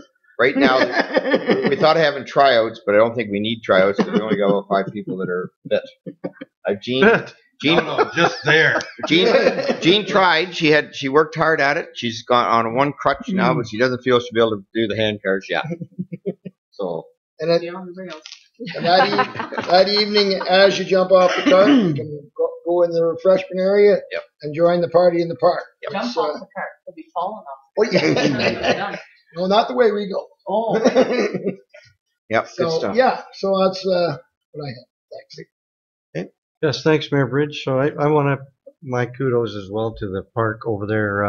On the weekend, one of my nieces got married in the park, Nice. and so there's been a lot of things happen there since a lot of my family has been around. And I mean, my family was born and raised in Palmerston back when there was 13 railroad tracks there. It's quite a ways back, but every one of my sisters and brothers, I mean, we're spread out quite a bit in Ontario, and they just couldn't believe what's happened to that park. Everything is well decorated, well put together. The signs that explain things. I mean, they were looking. My family was looking at different signs there that they had no idea that had even happened in the last 100 years. So, congratulations to the Lions and the town and whoever else has put money towards that. It's beautiful. Pass it on. I just have I want to comment at the work that Paul Judge has done, like in landscaping, like out here. It's striking when you come into the town office here. Boy, what a find we have in Paul Judge. I just wanted to compliment him on a great looking landscaping. Yeah, I just add to that. Got all the signs lot of the signs done that the horticulture societies would be involved in, and they'll really look good in a couple more weeks. They look good now, but in a couple more weeks they'll fill in and they'll become really good. And we've got the looms people coming, and I think with all this great improvements we've done, I think we've got a real good opportunity to sell what we've done here. And having that person on board that has the knowledge is really important. And that was a good move by the council to do that. Moisture doesn't hurt either. Moisture's great. Moisture's great. Yeah, we're not having to water as much, but yeah, I think we're going to be in great shape this year. Are you talking about touch truck? I can mention touch truck. You want to touch? No, you go ahead. Well, I was just going to say I was down to touch a truck, and just before it rained, I had to go to a funeral at 12, so I was in the funeral home when it rained. But when I was down there, they had, well, I think Chris thought 1,000 kids at least, and having it down to the park, it was just so more open, a lot more area to go to, and what a great job they did. And I don't know what they made or whatever, but just the fact that it's just such a big event now, and it's just moving forward. That's just great. July 1st, Ron, I just want to mention the two things in July 1st. One, we're going to be giving away burgers and hot dogs again at the park, and do the splash thing on July 1st in Palmerston, and we're also going to be in Clifford. Anybody can make it at 2 o'clock for the unveiling of the resurrection, I would call it, of the mill that was there, and it's a great mural they've got. And we're going to do that. So those are two events, and plus, if you're up in Clifford, you got to stop in for the truck show. And I know some people are working at the truck show too, some of the councilors, but that's a great event. Our parks are so well used now, and we're getting more use out of them. I think we just really have to start promoting them more and more. So I'm really looking forward to those two events. Other than that, that's it. Yeah. Oh, and the team here, I will get back to you when we're having practices and time and whatever. But we won't have to run too many, but we'll at least be there by noon. Might be better to save your strength for the real race. Yes. Okay, that would be my advice. Mayor Bridge, if that's all the council items, we don't have a council meeting scheduled for the third Tuesday in July. If you've noticed, our agendas for the last weeks have been really heavy. I'm thinking we may have to have that meeting, but I know that we're trying to force a bunch of planning items on July 4th again. So just wondered if the majority of council or a quorum of council would be available on that day if we had to have a meeting. When is it? 18th. 18th. Yeah. Oh, I guess we have to. I'll be available. We'll leave it, if I may, to you to call Mayor Bridge if we need it, but just forewarning you a little bit that it's probably a nice problem. Probably a likelihood. Well, and it's the reason we're having is because we've got a lot of work. So that's not a problem, but we'll hopefully. It's good work, though. So good work. Mayor Bridge, you're going to let us know the timing. Yes, I will get going to send all that out. There's a lot of activities going on. If you want to get there, say at 11 o'clock, it'd be nice if you can. I know there's other things going on, but if you get there at 11, we'll probably run our race shortly after 12. And I think what we're going to do now is there's going to be races, but there's also going to be match the council's team time. It's another little event we're going to do. Council's team Time. So we may not have to blow ourselves right out. It's going to be sort of a challenge. Not that we'll be the fastest time, but they'll have to match it, right? Welcome and support. All right. Are you coming to? I don't think so. Are you not coming? What was that? Are you coming? Okay. You got a wedding. Okay. Anyways. I'll be there. I'll be nice. Yeah, well, we'll be there, and Moved by Deputy Mayor Faulkner, second by Councillor Caldwell. The Committee of the Whole convenes at a regular council meeting. All in favor? Moved by Councillor Elliott, second by Councillor Dirksen. The Council of the Town of Minto ratifies the motion made in the Committee of the Whole. All in favor?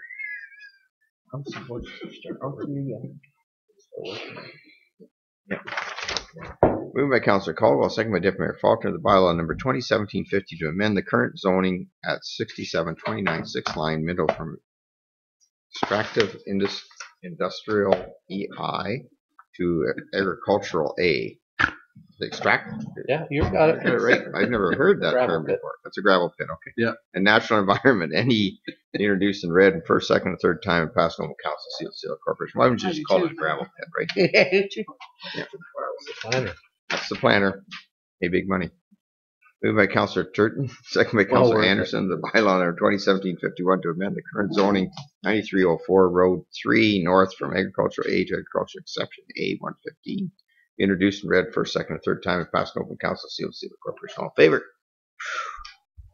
All right.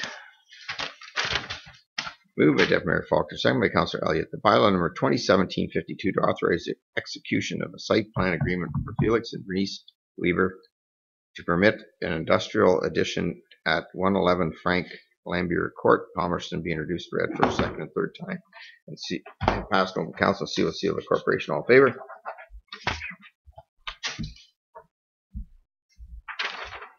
Moved by Councillor Dirksen, second by Councillor Caldwell, that the bylaw number 2017-53 to authorize the execution of site plan agreement for JP Horgan, permit industrial addition to 121 Frank Lampier Court, Palmerston, be introduced, read first, second, and third time, and passed over to council and seal of the corporation. All in favor?